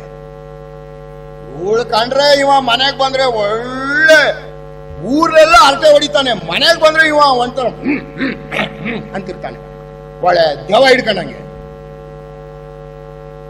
ಅಲ್ಲ ನನ್ನ ದೇವ ಮಕ್ಕಳೇ, ಒಂದಾಗಿ ಅಂದ್ರೆ ಅರ್ಥ ಏನಂತ ತಿಳ್ಕೊಂಡಿದ್ದೀರಿ? ಒಂದಾಗಿ ಅಂದ್ರೆ ಅರ್ಥ ಏನು? ಆಸ್ ಇಟ್ ಈಸ್ ಅವಳನ್ನು ಒಪ್ಪಿಕೋ, ಶ್ರೇಷ್ಠಳು ಅಂತ ಭಾವಿಸು ಆಕೆಯನ್ನ. ನೀನು ಗಂಡನನ್ನ ನನಗೆ ಶ್ರೇಷ್ಠಳು ಅಂತ ಭಾವಿಸು. ನೀನು ಸಂತೋಷದಿಂದ ಬಾಳು. ಇದೇ ನಿನಗಿರುವಂತದ್ದು ಲೋಕದಲ್ಲಿ. ಸಂತೋಷ ಕೊಡುವಂತದ್ದು ಮಾತ್ರ. ಯಾವಾಗ ಆ ಸಂತೋಷ ಕೊಡ್ತದೆ? ನಾವು ನನ್ನ ಹೆಂಡತಿಯಷ್ಟು ಸೌಂದರ್ಯವಂತಳು ಯಾರು ಇಲ್ಲ, ನನ್ನ ಹೆಂಡತಿಯಷ್ಟು ಗುಣವಂತಳು ಯಾರು ಇಲ್ಲ, ನನ್ನ ಹೆಂಡತಿ ಮಾಡುವಂತ ಅಡಿಗೆಯಷ್ಟು ರುಚಿಯಾಗಿ ಇನ್ಯಾರು ಮಾಡುವುದಿಲ್ಲ. ಈ ಒಂದು ಅನುಭವ ನಿನಗೆ ಬೇಕಲ್ಲ? ನಿನಗೆ ಬೇಕಲ್ವಾ? ಯೋಚನೆ ಮಾಡು. ತನ್ನ ಕುಟುಂಬ, ತಂದೆ ತಾಯಿ, ಬೆಳೆದ ಮನೆ ಎಲ್ಲವನ್ನ ಬಿಟ್ಟು ನಿನ್ನ ಮನೆಗೆ ಬರ್ತಾಳೆ, ನಿನಗೆ ಎಲ್ಲಾ ಸಲಹೆ ಮಾಡ್ತಾಳೆ, ನಿನಗೆ ತನ್ನನ್ನೇ ಅರ್ಪಿಸ್ಕೊಳ್ತಾಳೆ. ಅಂತ ಒಬ್ಬ ಸ್ತ್ರೀಯನ್ನ ನೀನು ಹೇಗೆ ಕಾಣಬೇಕು? ಇಡು, ಹೇಗೆ ಕಾಣಬೇಕು ನೀನು? ಸ್ತ್ರೀಯರೇ, ಈ ನನ್ನ ಗಂಡ ನನ್ನ ಶ್ರೇಯಸ್ಸಿಗೆ ಶ್ರಮಿಸ್ತಾನೆ, ನನಗೋಸ್ಕರ ಹಗಲು ರಾತ್ರಿ ದುಡಿತಾನೆ, ನನಗೆ ಆತನು ಇರುವುದು ಆಶ್ಚರ್ಯ ಆಗಿದ್ದಾನೆ. ಈ ಒಂದು ಅಂಶವನ್ನು ನೀವು ನೆನಪಿಸಿಕೊಂಡ್ರೆ ನೀವು ಅವರ ಮೇಲೆ ತಿರುಗಿ ಬೀಳ್ತೀರಾ. ಇದನ್ನ ಸತ್ಯವೇದ ಹೇಳುವುದು, ನೀವು ಒಬ್ಬರೊಬ್ಬರು ಸೇರಿಕೊಳ್ಳ್ರಿ ಅಂದ್ರೆ ಅರ್ಥ ಏನಂದ್ರೆ ಅಂಟಿಕೊಳ್ಳಿ. ಗ್ಲೂ. ಈಗ ಒಂದು ಸ್ಟ್ಯಾಂಪ್ ಅಂಟಿಸಿರ್ತೀರಿ ಒಂದು ಕವರ್ ಮೇಲೆ, ಅದನ್ನ ತೆಗಿಲಿಕ್ಕೆ ಹೋಗುವಾಗ ಯಾವ್ದಕ್ಕೆ ಅರ್ಥ ಆಗುತ್ತೆ? ಸ್ಟ್ಯಾಂಪ್ಗೂ ಅರ್ಥ ಆಗುತ್ತೆ, ಕವರ್ಗೂ ಅರ್ಥ ಆಗುತ್ತೆ, ಎರಡೂ ಅರ್ಧೋಗುತ್ತೆ. ಸೇಮ್ ವೇ ಈ ಗಂಡ ಹೆಂಡತಿ ಅಂಟಿಕೊಂಡಿರ್ಬೇಕು ಅಂತ ವಾಕ್ಯ ಹೇಳ್ತದೆ. ಅಂಟಿಕೊಂಡಿರುವಾಗ ಒಬ್ಬರಿಗೊಬ್ಬರಿಗೆ ಏನಾದ್ರೂ ಸಮಸ್ಯೆ ಆದ್ರೆ ಇಬ್ಬರಿಗೂ ಕೂಡ ಸಮಸ್ಯೆ ಆಗ್ತದೆ. ಸತ್ಯವೇದ ಹೇಳೋದೇನು?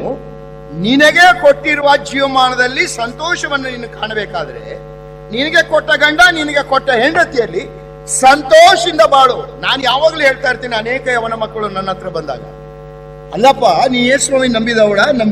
ಹೌದು ಅಣ್ಣ, ನಾವು ನಂಬಿದವರು. ನಿನ್ನ ಸ್ವಾಮಿ ನಿನಗೆ ಮದುವೆ ಮಾಡಿಸೋನು ಯಾರು?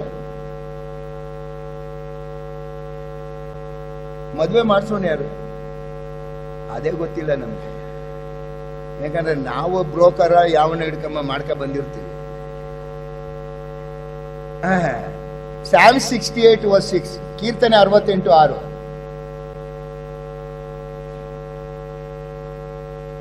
ಕೀರ್ತನೆ 68:6.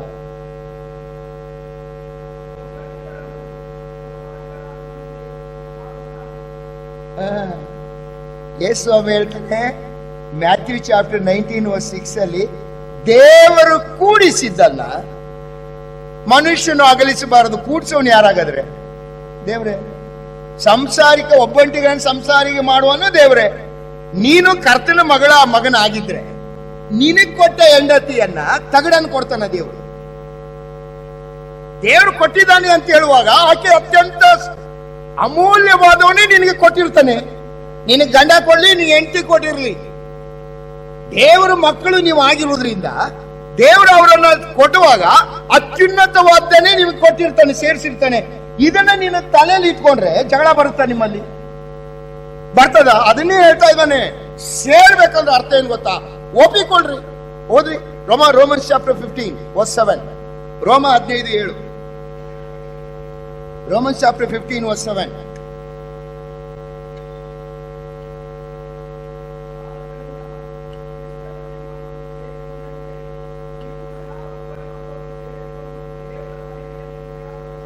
ಇಲ್ಲ ಬ್ರದರ್, ಇಲ್ಲ, ಅಲ್ಲೊಂದು ವರ್ಡ್, ಒಂದು ಶಬ್ದ ಬಿಟ್ಟೋಗ್ಬಿಡ್ತು, ಅಕ್ಷರ.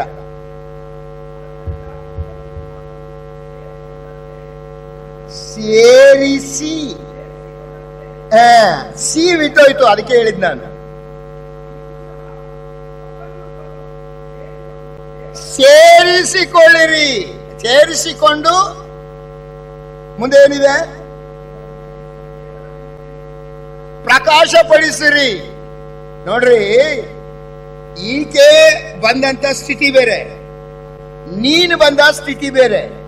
ನೀವಿಬ್ಬರು ಒಂದಾಗುವಾಗ ಇವನ್ ಏನ್ ಮಾಡ್ತಾನೆ? ಕಂಡಿರ್ತಾನೆ, ನಾನ್ ಮದುವೆ ಆಗೋ ಹುಡುಗಿ. ಯಾಕಂದ್ರೆ ಬರೀ ಮೊಬೈಲ್ ಕಾನ್ವರ್ಸೇಷನ್ ಅಲ್ಲ, ಉಜ್ಜಿ ಉಜ್ಜಿ ಉಜ್ಜಿ ಅವಳಿಗೆ ನಿದ್ದೆ ಮಾಡಕ್ಕೂ ಬಿಡದೆ ಉಜ್ಜಿರ್ತಾನೆ. ಅವಳು ಅಷ್ಟೇ, ನಿದ್ದೆ ಮಾಡದೆ ಉಜ್ಜಿರ್ತಾಳೆ. ಸತ್ಯ ಗೊತ್ತಾಗೋದು ಒಳಗ್ ಬಂದಾಗ್ಲೇ. ಮದುವೆ ಮಂಟಪದಲ್ಲಿ ಇವನೇ ಹೀರೋ, ಅವಳೇ ಹೀರೋಯಿನು. ಬಣ್ಣ ಬಳ್ಕೊಂಡು ಇಬ್ರು ಒಳ್ಳೆ ಮಿಟ್ಬಿಟ್ಟು ಒಳ್ಳೆ ಸ್ಟಾರ್ಗಳ ಕಣಕ್ ಕಾಣ್ತಾ ಇರ್ತಾರೆ. ಆ ಮಂಟಪ ಬಿಟ್ಟು ಇಳಿಲಿ ನೋಡೋಣ.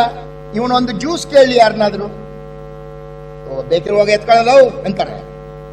ಅಲ್ಲಿದ್ದಾಗ ಮಾತ್ರ ಯಾರಾದ್ರೂ ಕೇಳಿ ತಕ್ಷಣ ಓಡ್ ತಗ ಬಂದು ಕೊಡ್ತಾರೆ. ಯಾಕಂದ್ರೆ ಇವನೇ ಹೀರೋ. ಕೆಳಗೆ ಇಳಿದ ಮೇಲೆ ಇವನ್ ನಿಜ ಜೀವನ ಗೊತ್ತಾಗೋದು ಇವನ್ಗೆ. ಏನಾಗ್ತದೆ? ಇವನ್ ಏನ್ ಮಾಡಿರ್ತಾನೆ? ತಲೆಯಲ್ಲಿ ಒಂದು ಐಡಿಯಾ ಮಾಡ್ಕೊಂಡಿರ್ತಾನೆ, ನನ್ನ ಹೆಂಡತಿ ಹಿಂಗೆಲ್ಲ ಇರ್ಬೇಕು ಅಂತ. ಅವಳೇನ್ ಮಾಡಿರ್ತಾಳೆ? ಅವಳೊಂದು ಐಡಿಯಾ ಮಾಡ್ಕೊಂಡ್ ಬಂದಿರ್ತಾಳೆ. ಬಟ್ ಎರಡು ಸುಳ್ಳೆ. ದೇವ್ರಿಬ್ರನ್ನ ಈಕ್ವಲ್ ಆಗಿ ಸೃಷ್ಟಿ ಮಾಡಿರೋಲ್ವಲ್ಲ. ಇವಳು ಬಂದಿರೋ ಮನೆಯಲ್ಲಿ ಅಮ್ಮ ಭಾರಿ ಜೋರು, ಇವನ್ ಬಂದ ಮನೆಯಲ್ಲಿ ಇವ್ರ ಅಪ್ಪ ಭಾರಿ ಜೋರು. ಇಬ್ರು ಬಂದು ಸೇರ್ಕೊಂಡ್ರೆ ಏನಾಗುತ್ತೆ ಅಲ್ಲಿ? ನಮ್ಮಪ್ಪ ಹಿಂಗ ಆಡ್ತಾನೆ ಅಂತ ಇವ ಆಡ್ತಾನೆ, ನಮ್ಮಮ್ಮ ನಮ್ಮಲ್ಲಿ ಜೋರು ಅಂತ ಇವಳು ಆಡ್ತಾಳೆ. ಏನಾಗುತ್ತೆ ಆ ಮನೆಯಲ್ಲಿ? ಇದಕ್ಕೆ ಸತ್ಯವೇದ ಏನ್ ಹೇಳ್ತಾ ಇದೆ? ನೀವು ಒಬ್ಬರನ್ನೊಬ್ಬರು ಆಸ್ ಇಟ್ ಈಸ್ ಅಂಗೀಕರಿಸ್ರಿ, ಸ್ವೀಕರಿಸ್ರಿ. ಅವ್ರನ್ನ ಚೇಂಜ್ ಮಾಡಕ್ ಹೋಗ್ಬೇಡ. ನೀನು ಏನ್ ಮಾಡ್ತಾನೆ? ಮದುವೆ ಆದ ತಕ್ಷಣ ಇವನೇನ್ ಮಾಡ್ತಾನೆ? ಇವಳು ಹಿಂಗೇ ಇರ್ಬೇಕು. ಅವಳು ಹಂಗಿರೋಲ್ವಲ್ಲ, ಇರಲ್ವಲ್ಲ.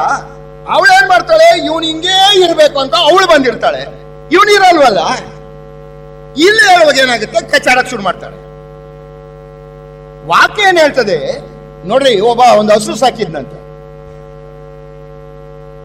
ಈ ಹಸು ಏನ್ ಮಾಡ್ತಾ ಇತ್ತು? ಹಾಲಿ ಕರೆಕೋರೆ ಬಾಲ್ದಲ್ಲಿ ಹೊಡಿಯೋದು. ಎಲ್ಲ ಹೇಳಿದ್ರು, ಬೇಡ ಕಣೋ, ಕಣ್ಣು ಹೋಗ್ಬಿಡುತ್ತೆ ನಿಂದು, ಬಟ್ಟೆ ಕಟ್ಕೊಂಡು ಹಾಲು ಕರಿಯೋ. ನಾನಾ ಓನರು, ಅದ ಓನರು, ನಾನು ಇದಕ್ಕೆ ಎದುರ್ಕೊಂಡು ಬಟ್ಟೆ ಕಟ್ಕೋಬೇಕ? ನಾನು ಹೇಳ್ದಂಗೆ ಕೇಳಂಗ್ ಮಾಡ್ತೀನಿ ಅನ್ಬಿಟ್ಟು ಹಸಿನ ಬಳಕೆ 4 ಇಟ್ಕೆ ಕಟ್ಟಿದ್ನ. ಇಟ್ಕೆ ಕಟ್ಬಿಟ್ಟು ಹಾಲು ಕರಿಯಕ್ ಹೋದ.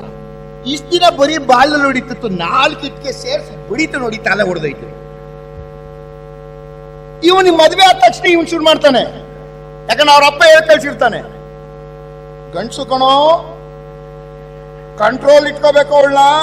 ಇವೇನ್ ತಿಳ್ಕೊಂಡ್ಬಿಟ್ಟವನೆ ದೇವರು ಕೊಟ್ಟಿರೋ ನಾಯಕತ್ವ ಅಂತ ಬ್ಲಾಂಕ್ ಚೆಕ್ ಅಂತ ತಿಳ್ಕೊಂಡ್ಬಿಟ್ಟವನೆ ಇವ. ಅಧಿಕಾರ ಅಂತ, ಅಧಿಕಾರ ಅಲ್ಲ, ಜವಾಬ್ದಾರಿ. ಯೇಸ್ವಾಮಿ ಹೇಳ್ತಾನೆ, ನಿಮ್ಮಲ್ಲಿ ನಾಯಕನಾಗಬೇಕೆಂದಿರುವವನು ನಿಮ್ಮ ಸೇವಕ. ನೀನು ಮನೆಯಲ್ಲಿ ದೊಡ್ಡ ಸರ್ವೆಂಟು, ಅದನ್ನ ಅರ್ಥ ಮಾಡ್ಕೊಳ್ಳಲ್ಲ. ಅಧಿಕಾರ ಮಾಡಕ್ ಬರ್ತೀರಿ, ಇಟ್ಗೆ ತಲೆ ಹೊಡ್ಕೋತೀರಿ. ನಾನ್ ಹೇಳ್ದಂಗೆ ಇರ್ಬೇಕು ಅಂತ ಅವಳು ಮಾಡಕ್ ಹೋಗ್ತೀರಿ, ತಲೆ ಹೊಡೆದೋಗುತ್ತೆ. ಬಿಡ್ತಾಳ ಅವಳು? ಬಿಡ್ತಾಳ? ಕೆಲವು ಸಲ ಅಡಿಗೆ ಮನೇಲಿ ಶಬ್ದ ಆಗೋದು ಶುರು ಆಗುತ್ತೆ, ನೀವ್ ಎಚ್ಚರಿಸ್ಕೋಬೇಕಾಗ. ಭೂಮಿ ನಡಗಿರಲ್ಲ, ಸೌಟು ಬೀಳ್ತದೆ, ನೀ ಎಚ್ಚರಿಸ್ಕೊಂಡ್ರೆ ಗೆದ್ದೆ.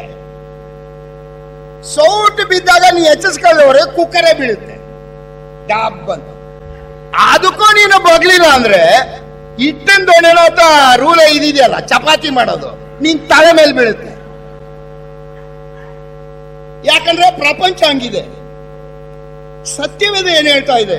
ನೋ, ನೀವು ಒಬ್ಬರನ್ನೊಬ್ಬರನ್ನ ಕ್ರಿಸ್ತನು ನಿಮ್ಮನ್ನ ಅಂಗೀಕರಿಸಿದಂತೆ ಅಕ್ಸೆಪ್ಟ್ ಈಚ್ ಅದರ್. ದೇವರು ನನಗೆ ಕೊಟ್ಟಿರುವಂತ ಅಮೂಲ್ಯವಾದ ಆಸ್ತಿ ಅಂತ ಒಪ್ಕೊಳ್ರಿ. ದೆನ್ ಅಲ್ಲಿಯವರೆಗೆ ನಿಮ್ಮ ಕುಟುಂಬದಲ್ಲಿ ಸಾಮರಸ್ಯ ಬರ್ಲಿಕ್ಕೆ ಆಗುವುದಿಲ್ಲ. ಏನು ನಿಯಮ ಇಟ್ಟಿದ್ದಾನೆ ನೋಡ್ರಿ ಆ ದೇವರು. ಮನುಷ್ಯನ ಉಂಟು ಮಾಡುವಾಗಲೇ ಅದನ್ನ ಆ ನಿಯಮನ ಹೇಳ್ತಾನೆ ನೋಡ್ರಿ. ಒಬ್ಬರನ್ನೊಬ್ರು ಅಂಗೀಕರಿಸ್ರಿ, ಆಸ್ ಇಟ್ ಈಸ್ ಒಪ್ಕೋ. ಅವಳ ಏನಾಗುತ್ತೆ, ಅನೇಕ ಕುಟುಂಬದಲ್ಲಿ ಪ್ರಾಬ್ಲಮ್ ಏನು, ಅವನು ಬೆಳೆದು ಬಂದಿರೋ ರೀತಿ ಬೇರೆ, ಇವಳು ಬೆಳೆದ ರೀತಿ ಬೇರೆ. ಏನು ಒಂದು ಸಮಸ್ಯೆ ಬಂತು. ಏನ್ ಸಮಸ್ಯೆ? ಇವಳು ಬೆಳೆದಂತ ಮನೆ, ಆ ಮನೆಯಲ್ಲಿ ಏನ್ ಸಿಸ್ಟಮ್ ಅಂದ್ರೆ, ನ್ಯೂಸ್ ಪೇಪರ್ ಓದಿದ್ಮೇಲೆ ಇಸ್ತ್ರಿ ಐರನ್ ಮಾಡ್ದಂಗೆ ಮಾಡಿ ಮಡಚಿ ಕರೆಕ್ಟ್ ಆಗಿ ಇಡಬೇಕು. ಟೂತ್ ಪೇಸ್ಟ್ ಅನ್ನ ಹಿಂದಿನಿಂದಲೇ ಒತ್ತಬೇಕು, ಮಧ್ಯದಲ್ಲಿ ಒತ್ತಂಗಿಲ್ಲ. ಅವಳು ಬೆಳೆದು ಬಂದಿರೋ ಮನೆ, ಬಂದ್ಲು, ಮದುವೆ ಆದ್ಲು. ಇವ IT-BT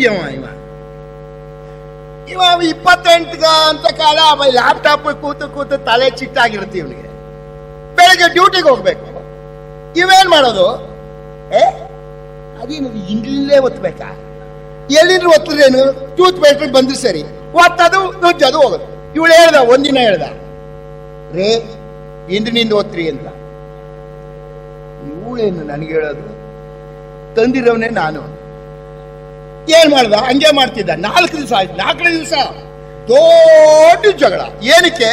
ಟೂತ್ ಪೇಸ್ಟ್ ಓದ್ತದಕ್ಕೆ. ಅಲ್ಲಮ್ಮ, ನಾನು ಆ ತಾಯಿನ ಕೇಳಿದೆ, ಆ ಲೇಡಿನ, ಬೇರೆ ಯಾರಲ್ಲ ನನ್ನ ಶಿಷ್ಯಂದಿರ ಇವರು, ಅವ್ರನ್ನ ಕೇಳಿದೆ, ಅಲ್ಲಮ್ಮ ಟೂತ್ ಪೇಸ್ಟ್ಗಿಂತ ನಿನ್ ಗಂಡ ದೊಡ್ಡವನಲ್ವಾ? ನಿನ್ನ ಗಂಡ ಹೆಚ್ಚಿನವನಲ್ವಮ್ಮ? ನೀನೇ ಅದನ್ನು ಒತ್ಕೊಳ್ಬೋದಿತ್ತಲ್ಲ, ಸರ್ ಮಾಡ್ಕೋಬೋದಿತ್ತಲ್ಲ. ಏನಾಗ್ತಾ ಇತ್ತು ನಿನಗೆ? ತಾಳ್ಮೆ ಬೇಕಲ್ಲಮ್ಮ.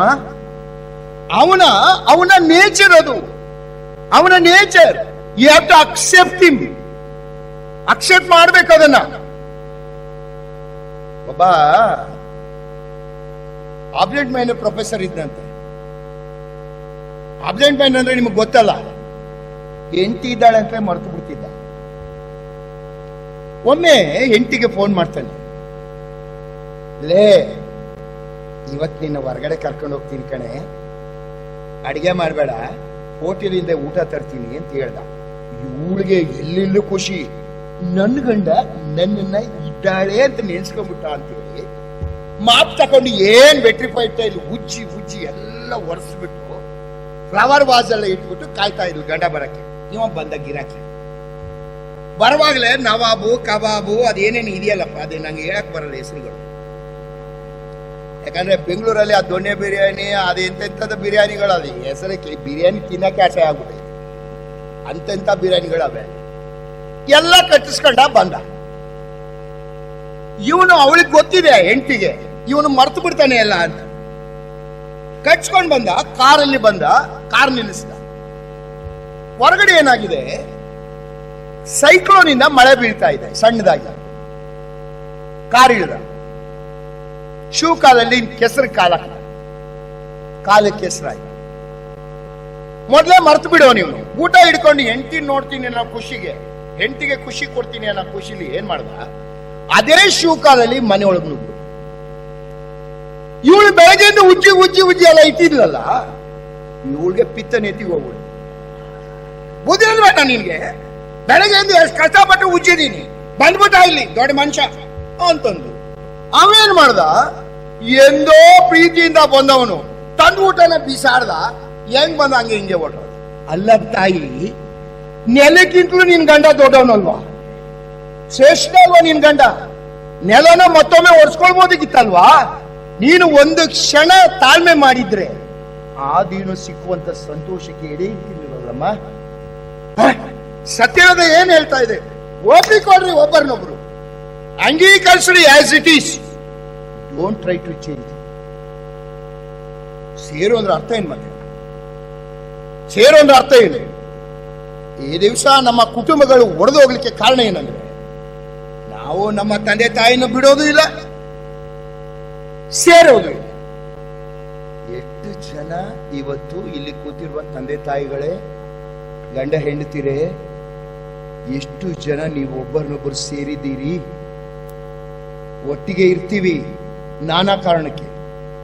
ಅನೇಕ ಸಲ ಹಣಕ್ಕೋಸ್ಕರವೋ, ಈ ಜೀವಿತದ ಸಮಾಜಕ್ಕೋ ಹೆದರಿ, ಅಥವಾ ರಕ್ಷಣೆಗೋಸ್ಕರವೋ ಒಟ್ಟಿಗೆ ಇರ್ತೀವಿ. ಎಂದೂ ಕೂಡ ನಾವು ಒಂದಾಗಿರೋದೇ ಇಲ್ಲ. ಸತ್ಯವೇದ ಹೇಳ್ತದೆ, ಇದು ಕುಟುಂಬ ಅಲ್ಲ, ಲಿವಿಂಗ್ ಟುಗೆದರ್ ಉಪಯೋಗ ಇಲ್ಲ.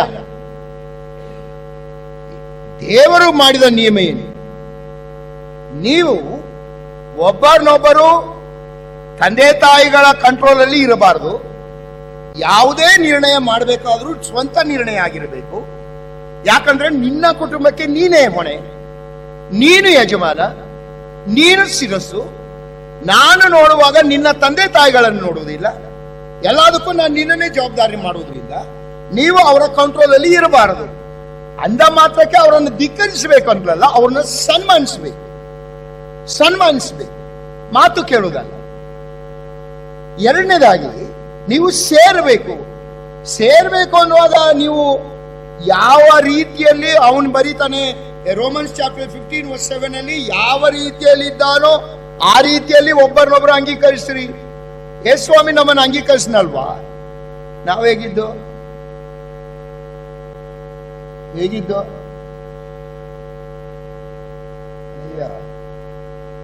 ಎಫೆಸಿಯನ್ಸ್ ಚಾಪ್ಟರ್ 2:1, ಪಾಪ ಅಪರಾಧಗಳಿಂದ ಸತ್ತವರಾಗಿದ್ದು, ನಂಬಲೊಲ್ಲದವರನ್ನು ಪ್ರೇರೇಪಿಸಿದ ಅಧಿಪತಿಗೆ ಅನುಸಾರವಾಗಿ ನಡ್ಕೊಂಡವರಾಗಿದ್ದು, ಯಾವ ಹೊಲ್ಸಲ್ಲಿದ್ದು ನಾವು ಇಂಥವರಾದ ನಮ್ಮನ್ನ ಪ್ರೀತಿ ಮಾಡಿದ್ನಲ್ಲ, ಅದನ್ನ ಸ್ಟ್ಯಾಂಡರ್ಡ್ ಕೊಡ್ತಾನೆ ನಮಗೆ. ನೀವು ಪ್ರೀತಿಯಲ್ಲಿ ನಡ್ಕೊಳ್ರಿ, ಅಲ್ಲಿದೆಯಲ್ಲ ನೋಡ್ರಿ, ಎಲ್ಲಿ ಎಷ್ಟು ಜನ ಓದಿದ್ರಿ ನಿಮ್ ಟೀಮ್ ಅದೇ ನೋಡ್ರಿ, ಅಲ್ಲಿ ಎಫೆಸಿಯನ್ಸ್ ಚಾಪ್ಟರ್ 4:2, ಪ್ರೀತಿಯಲ್ಲಿ ನಡ್ಕೊಳ್ರಿ. ಬರ್ತೀನಿ, ಪ್ರೀತಿ ಬಗ್ಗೆ ಮಾತಾಡ್ತೀನಿ. ಪ್ರೀತಿ ಅಂತ ಹೇಳುವಾಗ ನೀವು 1 Corinthians ಚಾಪ್ಟರ್ 13:4-7 ಓದ್ತಿರಲ್ವಾ? ಪ್ರೀತಿ ಬಹು ತಾಳ್ಮೆ ಉಳ್ಳದ್ದು. ಅಯ್ಯೋ, ಅಷ್ಟೇನಾ?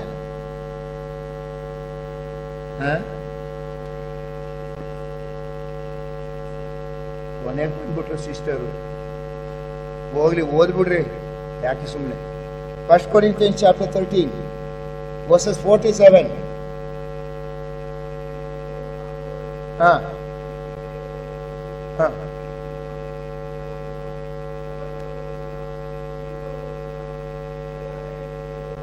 ಸ್ವಪ್ರಯೋಜನವನ್ನು ಚಿಂತಿಸುವುದಿಲ್ಲ, ಇಟ್ಟುಕೊಳ್ಳುವುದಿಲ್ಲ, ಸತ್ಯಕ್ಕೆ ಜಯವಾಗಲಿ ಸಂತೋಷ ಪಡುತ್ತದೆ, ಎಲ್ಲವನ್ನ ಅಡಗಿಸಿಕೊಳ್ಳುತ್ತದೆ, ಎಲ್ಲವನ್ನು ನಂಬುತ್ತದೆ, ಎಲ್ಲವನ್ನು ನಿರೀಕ್ಷಿಸುತ್ತದೆ, ಎಲ್ಲವನ್ನ ಸಹಿಸಿಕೊಳ್ತದೆ. ಅದೊಂದು ಎಸೆನ್ಸ್ ಇಲ್ಲ ನಮ್ಮಲ್ಲಿ, ಇಲ್ವೇ ಇಲ್ಲ. ವಾಕ್ಯ ಹೇಳೋದು ನೀವು ಒಬ್ಬರೊಬ್ಬರು ಸೇರ್ಬೇಕಂದ್ರೆ ಅರ್ಥ ಏನು? ಮತ್ತೆ ಸೇರ್ಬೇಕಂದ್ರೆ ಅರ್ಥ ಏನು? ಒಬ್ಬರಿಗಿಂತ ಒಬ್ಬರು ಶ್ರೇಷ್ಠರಂತ ಎಣಿಸ್ಬೇಕು ನೀವು. ಅವ್ರು ಯಾವ ಸ್ಥಿತಿಯಲ್ಲಿ ಇದ್ದಾರೋ. ಇನ್ ಕೆಲವರು ಪ್ರಾಬ್ಲಮ್ ಏನು, ಯಾರೋ ಒಬ್ರು ನಮ್ಮ ಮನೆಗೆ ಬಂದಿದ್ರು ಗಂಡ ಹೆಂಡತಿ. ಅವ್ರ ಪ್ರಾಬ್ಲಮ್ ಏನಂದ್ರೆ, ಅಣ್ಣ ಸರಿನೇ ಇಲ್ಲ ಅಣ್ಣ, ಇವನು ಮೂಡಿ, ಇವನು. ಯಾರಮ್ಮ? ಇವನೇ ನಮ್ಮ ಯಜಮಾನ. ಓಹೋ, ಅವನು ಒಂದಾಗ್ಲೇ ಗೊತ್ತಾಯ್ತು ನನಗೆ. ಸರಿ, ಏನ್ ಮೂಡಿ ಅಮ್ಮ? ಅಲ್ಲ ಅಣ್ಣ, ನಮ್ ನೆಂಟ್ರಿಸ್ಟ್ರು ಅಪ್ಪ ಅಮ್ಮ ಎಲ್ಲ ಬಂದಿರ್ತಾರೆ, ಮಾತಿ ಆಡಲ್ಲ ಅಣ್ಣ. ಅಯ್ಯೋ, ನಿನ್ನ ಅಪ್ಪ ಅಮ್ಮನಿಗೆ ಏನು ತಂದ್ಕೊಳ? ಅಯ್ಯಯ್ಯೋ, ಎತ್ತಿದ ಕೈ ಅಣ್ಣ, ಹತ್ರಷ್ಟು ತಂದು ಹಾಕ್ಬಿಡ್ತಾರೆ, ತಿನ್ನಿ ಅಂತ ಎಲ್ಲ ತಂದು ಹಾಕ್ಬಿಡ್ತಾರೆ ಅಪ್ಪ ಅಮ್ಮನ ಮಾಡಾಕು ಅಂತ. ಅಯ್ಯ ನಿನ್ನ, ಅಲ್ಲಮ್ಮ ನೀನ್ ಭಾಗ್ಯವಂತಳು. ಅಪ್ಪ ಅಮ್ಮನಿಗೆ ಏನೇನೋ ಅಂದ್ಬಿಟ್ಟು ಕಾಟ ಕೊಡೋದಕ್ಕಿಂತಲೂ ಏನು ಮಾತಾಡದೇ ಇರುವಂತ ಆ ಸ್ವಭಾವ ಇರೋದೇ ಒಳ್ಳೇದಲ್ವಾ ನಿನಗೆ? ಅಲ್ಲಮ್ಮ, ಗಂಡವ್ರು ಏನ್ ಅನ್ಕೋತಾರೆ ಅನ್ನೋದಕ್ಕಿಂತಲೂ ಹೆಚ್ಚಿನವ ನಿನ್ ಗಂಡ ಅಲ್ವಾ? ಯಾರು ಏನ್ ಅನ್ಕೊಂಡ್ರೇನು, ನನ್ ಗಂಡ ನನ್ಗೆ ಹೆಚ್ಚು ಅನ್ನೋದು ನಿನ್ಗಿರ್ಬೇಕಲ್ವಾ? ಹೇಳುವಾಗ ಹೌದಣ್ಣ, ಇದು ಈಗ ಅರ್ಥ ಆಯ್ತು ಅಂತ ಹೋಯ್ತು. ಅಲ್ಲ ನನ್ನ ದೇವ ಮಕ್ಕಳೇ, ಸೇರಿ ಅಂತ ಏನ್ ಹೇಳ್ತಾ ಇದ್ದಾನೆ ದೇವರು? ಇವತ್ತು ನಾನು ನೀನು ಮಾಡ್ತಾ ಇರೋದೇನು? ಯಾವ ವಿಶ್ವಾಸಿಗಳು ನಾವು? ಯಾವಾಗ ರಕ್ಷಣೆಯ ಜೀವಿತ ನಮ್ಮದು? ವಾಕ್ಯ ಹೇಳ್ತದೆ, ನೀವು ಗಲಾತ್ಯದವರಿಗೆ ಬರೆದ ಪತ್ರಿಕೆ 5ನೇ ಅಧ್ಯಾಯ 16ನೇ ವಚನ. ಗಲಾತ್ಯದವರಿಗೆ 5:16.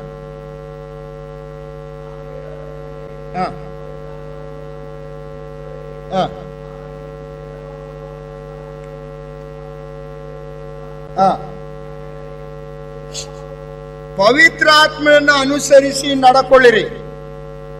ಪವಿತ್ರಾತ್ಮನ ಅನುಸರಿಸಿ ನಡ್ಕೊಳ್ಳುವಾಗ ಆದ್ರೆ ಪವಿತ್ರಾತ್ಮನ ಎಲ್ಲಿರ್ಬೇಕು? ಎಲ್ಲಿರ್ಬೇಕು? ಎಲ್ಲಿರ್ತಾನೆ ಪವಿತ್ರಾತ್ಮ? ನಮ್ಮಲ್ಲಿ. ನಮ್ಮಲ್ಲಿ ಯಾವಾಗ ಬರ್ತಾನೆ?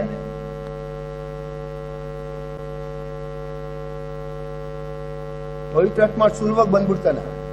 ಮತ್ತೆ ಅವ್ರು ಯಾರೋ ಪಂಗಡದವ್ರು ಹೇಳ್ತಾರೆ, ಓಡಾಡ್ಬೇಕು ಓಡಾಡ್ಬೇಕು ಓಡಾಡ್ಬೇಕು. ಕೆಲವ್ರಿಗೆ ಸಿಗ್ತಾನೆ, ಕೆಲವ್ರಿಗೆ ಸಿಕ್ಕದೇ ಇಲ್ಲ ಅಂತಾರೆ. ನಿಮ್ಗೆಲ್ಲ ಸಿಕ್ಕಿದ್ಯಾ? ಇದೆ, ಪವಿತ್ರಾತ್ಮ ಬಂದಿದ್ದಾನೆ. ಯಾವಾಗ ಬರ್ತಾನೆ? ಓದ್ಬಿಡ್ರಿ 2 ವಚನನ. ಅಪೊಸ್ತಲರು ಆಕ್ಟ್ಸ್ ಚಾಪ್ಟರ್ 2 verses 37 and 38.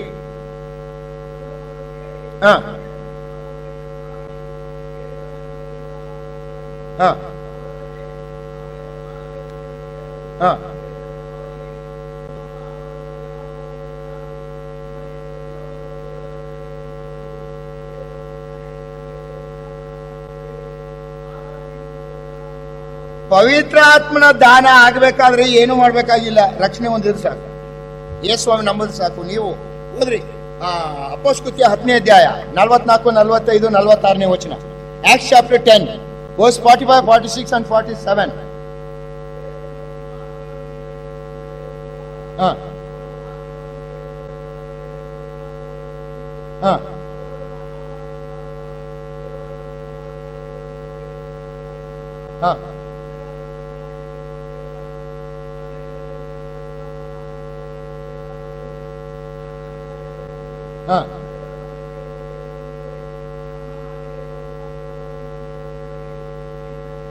ನೋಡ್ರಿ, ದೀಕ್ಷಾ ಸ್ನಾನಕ್ಕೂ ಮುಂಚೆನೆ ಪವಿತ್ರಾತ್ಮ ಬಂದ, ನಮ್ದಾಗ್ಲೇ ಬಂದ್ಬಿಡ್ತು. ಈಗ ಅವನು ಏನ್ ಬರೀತಾ ಇದ್ದಾನೆ ಗಲಾತ್ಯದಲ್ಲಿ, ಗಲಾಟಿಯನ್ಸ್ ಚಾಪ್ಟರ್ 5 verse 16 ಅಲ್ಲಿ, ಪವಿತ್ರಾತ್ಮನ ಅನುಸರಿಸಿ ನಡ್ಕೊಳ್ಳಿರಿ.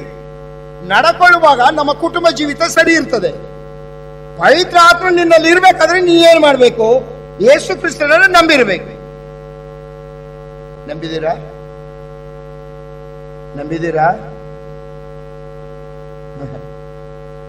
ಬರೇ ಬಾಯೋಪಚಾರದ ನಂಬಿಕೆ. ನಾನು ನಿಮ್ಮನ್ನ ಧೃತಿಗೆಡಿಸ್ತೀನಿ ಅಂತ ಭಾವಿಸ್ಬೇಡ್ರಿ. ನೀನು ನಾನು ನಿಜ ವಿಶ್ವಾಸಿ ಆಗಿದ್ರೆ ಕರ್ತನ ನಿಯಮವಾದ ಕುಟುಂಬದಲ್ಲಿ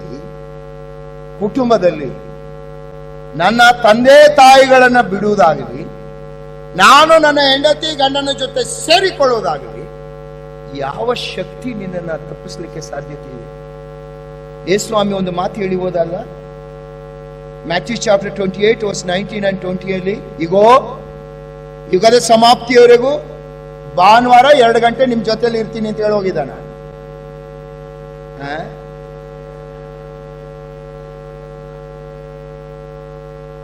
ಅದೇ ಸಿಸ್ಟರ್, ಯುಗದ ಸಮಾಪ್ತಿಯವ್ರಿಗೆ ಸೇರಿ ಎಷ್ಟು ಗಂಟೆ ಇರ್ತಾನೆ ಅದು ಗೊತ್ತಿಲ್ಲ. ಇಲ್ಲಿ ಎಷ್ಟು ಗಂಟೆ ನಡೀತದ ಅಂತ. ವೀಕ್ಲಿ ಬೈಬಲ್ ಸ್ಟಡಿ ಏನಾರು ಇದೆಯಾ ಬ್ರದರ್?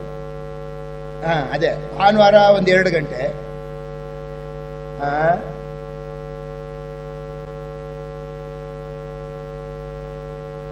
ಯಾವಾಗಲೂ ಎಲ್ಲಾ ದಿವಸ ನಿಮ್ಮ ಸಂಗಡಲ್ಲಿ ಇದ್ದೇನೆ. ಇದನ ಇಲ್ವಾ?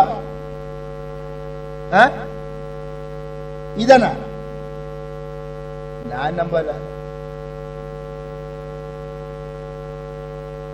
ನಂಗೆ ಆಕಾಶ ತೋರಿಸ್ತಾ ಇದ್ದಾರೆ. ಆ ದೇವ್ರ ಅಬ್ರಾಹ್ಮನ್ಗೆ ಆಕಾಶ ತೋರಿಸ್ದಂಗೆ ಮಕ್ಕಳು ಕೇಳಿದ್ರೆ ನೋಡು ಆಕಾಶ ನೋಡು ಅನ್ನೋದು ದೇವ್ರು, ಹೊಯ್ಗೆ ನೋಡು ಅನ್ನೋದು. ಮಕ್ಕಳೇ ಕೊಡದೆ ಕೇಳಿದಾಗೆಲ್ಲ ಆಕಾಶ ನೋಡು, ನಕ್ಷತ್ರ ನೋಡು, ಅಟ್ ಕೊಡ್ತೀನಿ ಅನ್ನೋದು. ಹಂಗೆ ಸಿಸ್ಟರ್ ನಂಗೆ ಆಕಾಶ ತೋರಿಸ್ತಾ ಇದ್ದಾರೆ.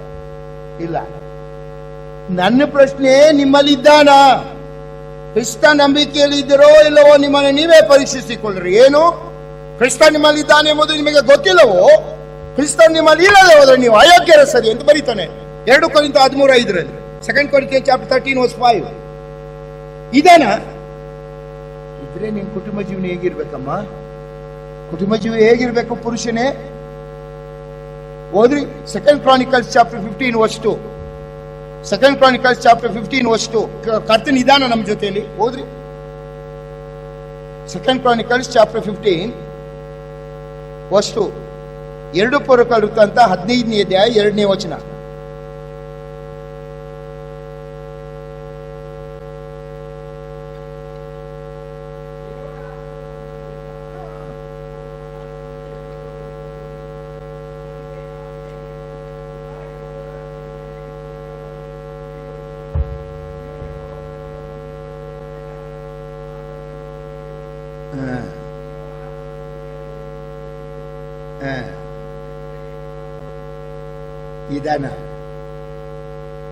ಇದಾನ ನೀವು ಗಂಡ ಹೆಂಡತಿಯಾಗಿ ಒಳ್ಳೆ ವೈರಿಗಳ ಕಚ್ಚಾಡ್ದಾಗೆ ಕಚ್ಚಾಡ್ತಾ ಇದ್ರೆ ಕ್ರಿಸ್ತನಲ್ಲಿ ಇರ್ತಾನ? ದೇವರಾತ್ಮಲ್ಲಿ ಇದ್ದಾನ? ಅದರಿಂದ ಇವತ್ತು ನನ್ನ ಕುಟುಂಬ ಜೀವನವನ್ನು ನಾವು ಪರೀಕ್ಷೆ ಮಾಡ್ಕೊಳ್ಳಿಕ್ಕಿಂತ ಮುಂಚೆ ನಿಜ ವಿಶ್ವಾಸದಲ್ಲಿ ಇದ್ದೇನೋ, ನಿಜ ರಕ್ಷಿಸಲ್ಪಟ್ಟ ವಿಶ್ವಾಸಿಯೋ ಎಂಬುದನ್ನ ನಾವು ಪ್ರತಿಯೊಬ್ಬರು ಈಗ ತಲೆಬಾಗುವಾಗ ಕರ್ತನ ಮುಂದೆ ಒಪ್ಪಿಸಿಕೊಂಡು, ಹೌದು ಸ್ವಾಮಿ, ನಿನ್ನ ವಾಕ್ಯ ಸತ್ಯ, ನಿನ್ನ ನಿಯಮಗಳು ಸತ್ಯ. ನನ್ನ ಜೀವಿತದಲ್ಲಿ ಇಷ್ಟು ಕಾಲ ನಾನು ಸೈತಾನ ಮಗನಾಗಿ ಜೀವಿಸಿದೆ. ಇವತ್ತಿನಿಂದ ನಿನ್ನ ಆತ್ಮನಿಗೆ ಒಳಗಾಗ್ತೀನಿ, ನಿನ್ನ ನಿಯಮಕ್ಕೆ ಒಳಗಾಗ್ತೀನಿ. ನಿನ್ನ ಮಗಳಾಗಿ ನಾವು ಕುಟುಂಬದಲ್ಲಿ ಜೀವಿಸ್ತೇವೆ. ಯಾಕಂದ್ರೆ ನೀನೇ ನಮ್ಮ ಜೊತೆಯಲ್ಲಿ ಇರ್ತಿ. ನೀನಿರುವಾಗ ಮಾರ್ತಳು ಹೇಳ್ತಾಳೆ, ನೀನಿರುತ್ತಿದ್ದರೆ ನನ್ನ ತಮ್ಮನು ಸಾಯುತ್ತಿರಲಿಲ್ಲ. ಪೇತ್ರನ ಹೇಳ್ತಾನೆ, ಅಯ್ಯಾ ಮುಳುಗುತ್ತೇನೆ ಕಾಪಾಡು, ನೀನಿದ್ದರೆ ಅಪಾಯ ಇಲ್ಲ. ಶಿಷ್ಯರು ಹೇಳ್ತಾರೆ, ನೀನಿದ್ದರೆ ಸಮುದ್ರದ ಬಿರುಗಾಳಿ ನಮ್ಮನ್ನು ಏನು ಮಾಡ್ಲಿಕ್ಕೆ ಆಗುವುದಿಲ್ಲ. ಆತನಿದ್ರೆ ಆಹಾರಕ್ಕೆ ಕೊರತೆ ಇಲ್ಲ. ನನ್ನ ಕುಟುಂಬದಲ್ಲಿ ಆತನಿದ್ದಾನ ನನ್ನ ಜೀವಿತದಲ್ಲಿ ಎಂಬುದನ್ನು ನಾವು ಪರೀಕ್ಷೆ ಮಾಡಿಕೊಂಡು ಹೊಸ ಜೀವಿತವನ್ನ ನಾವು ಪ್ರಾರಂಭ ಮಾಡೋಣ. ಗಂಡ ಹೆಂಡತಿ ನಾವು ಹೋಗಿ ಮನೆಯಲ್ಲಿ ಒಬ್ಬರಿಗೊಬ್ಬರು ಕ್ಷಮಿಸು, ನನ್ನನ್ನು ನಾವು ತಪ್ಪು ಮಾಡಿದ್ದೇವೆ, ಒಬ್ಬರೊಬ್ಬರು ನಾವು ಕ್ಷಮೆ ಕೇಳಿ ಕ್ರಿಸ್ತನ ನಿಯಮಕ್ಕೆ ಒಳಪಟ್ಟು ಈ ದಿವಸದಿಂದ ಕ್ರಿಸ್ತಿಯ ಕುಟುಂಬವಾಗಿ ನಾವು ಪ್ರಾರಂಭ ಮಾಡೋಣ. ಎಷ್ಟು ಜನ ಮಾಡ್ತೀರಿ? ಒಂದು ವೇಳೆ ನನಗೆ ಈ ಕೈ ಹಚ್ಚ ಅಭ್ಯಾಸ ಇಲ್ಲ. ನನ್ನ ಯೋಚನೆ ಏನಂದ್ರೆ, ಎಷ್ಟು ಜನ ಮಾಡ್ತೀರಿ ಅಲ್ಲ, ಪ್ರತಿಯೊಬ್ಬರು ಈ ಕಾರ್ಯವನ್ನು ಇವತ್ತು ಮನೆಯಲ್ಲಿ ಮಾಡಬೇಕು. ಕರ್ತನ ಆಶೀರ್ವಾದಕ್ಕೆ ಪಾತ್ರರಾಗಬೇಕು. ಅದನ್ನ ನಾವು ಮಾಡೋಣ. ನೋಡ್ರಿ, ಒಂದು ಬಿಡಬೇಕು, ಎಲ್ಲಾ ತಂದೆ ತಾಯಿ ಎಲ್ಲವನ್ನ ಬಿಡಬೇಕು, ಹೆಂಡತಿನ ಸೇರಿಕೊಳ್ಬೇಕು, ಒಪ್ಪಿಕೊಳ್ಬೇಕು ಒಬ್ಬರು. ಇದಾದ ಮೇಲೆ ಒಂದೇ ಶರೀರ. ಈ ಒಂದೇ ಶರೀರ ಆಗ್ಬೇಕಾದ್ರೆ ಗಂಡನ ಪಾತ್ರ ಏನು, ಹೆಂಡತಿಯ ಪಾತ್ರ ಏನು, ಮಕ್ಕಳ ಪಾತ್ರ ಏನು, ಇದನ್ನ ನಾಳೆ ಒಂದೊಂದು ಸೆಷನ್ ಅಲ್ಲಿ ಒಬ್ಬೊಬ್ಬರ ಬಗ್ಗೆ ತಿಳಿಸ್ತಾ ಹೋಗ್ತೀನಿ. ಆಗೋಲ್ಲ, ಗಂಡಸಿನ ಪಾತ್ರ ತಿಳಿಸಕ್ಕೆ ನಂಗೆ 4-5 ಸೆಷನ್ ಬೇಕು. ಒಂದಲೇ ತಿಳಿಸ್ಬಿಡ್ತೀನಿ ಎಲ್ಲ. 2 ಹೆಂಡತಿಯ ಪಾತ್ರ. ಒಂದೇ ಶರೀರವಾಗ್ಲಿಕ್ಕೆ ನಿಮ್ಮ ಪಾತ್ರ ಏನು ಕುಟುಂಬದಲ್ಲಿ? 3 ಮಕ್ಕಳ ಪಾತ್ರ ಇದೆ. ಇದನ್ನು ನಾವು ಕಲಿಲಿಕ್ಕೆ ಹೋಗ್ತೀವಿ. ಕೊನೆಯದಾಗಿ ಒಂದು ಉದಾಹರಣೆ ಹೇಳಿ ನನ್ನ ಮಾತು ನಿಲ್ಲಿಸ್ತೇನೆ. ಒಮ್ಮೆ ಒಂದು ಮಾಲ್ ಕಟ್ತಾ ಇದ್ದಾರೆ.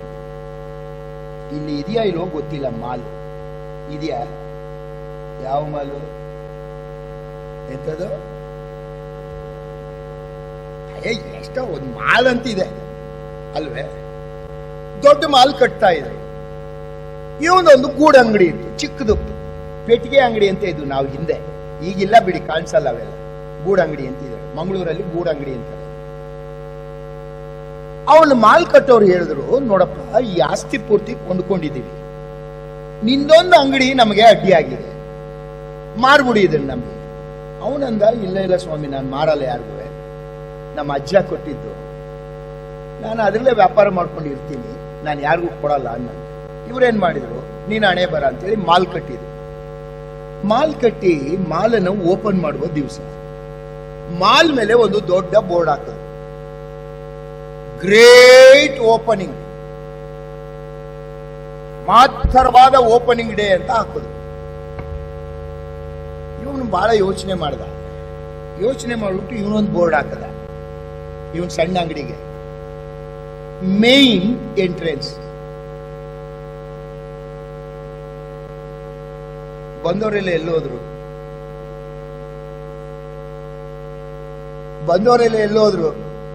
ಇವನ ಅಂಗಡಿಗೆ. ಯಾಕೆ ಈ ಮಾತು ಹೇಳ್ತೀನಿ ಅಂದ್ರೆ, ಅನೇಕರ ಯೋಚನೆ ಏನು, ನನ್ನ ಹೆಂಡತಿ ನನ್ನ ಲೆವೆಲ್ ಇಲ್ಲ ಅಣ್ಣ, ಈ ಹೆಣ್ಮಕ್ಳು ಸಿಕ್ಕಿದ್ರೆ ನನ್ನ ಲೆವೆಲ್ಗಿಲ್ಲ. ಏನ್ ನಿಮ್ ಲೆವೆಲ್ಗಿಲ್ಲ? ದೇವ್ರು ಏನ್ ಕೊಟ್ಟಿದ್ದಾನೋ ಅದನ್ನ ಬುದ್ಧಿವಂತಿಕೆಯಿಂದ ಉಪಯೋಗಿಸೋದು ಮಾತ್ರ ನಿಮ್ ಕೆಲಸ. ಮಾಡುವಾಗ ದೇವರ ಆಶೀರ್ವಾದ ಬರುತ್ತೆ. ಆ ರೀತಿ ನೀವು ಕುಟುಂಬ ಜೀವಿತದಲ್ಲಿ ನನಗೆ ಕೊಟ್ಟ ಹೆಂಡತಿ, ನನಗೆ ಕೊಟ್ಟ ಗಂಡ ಎಲ್ಲದರಲ್ಲೂ ಶ್ರೇಷ್ಠ.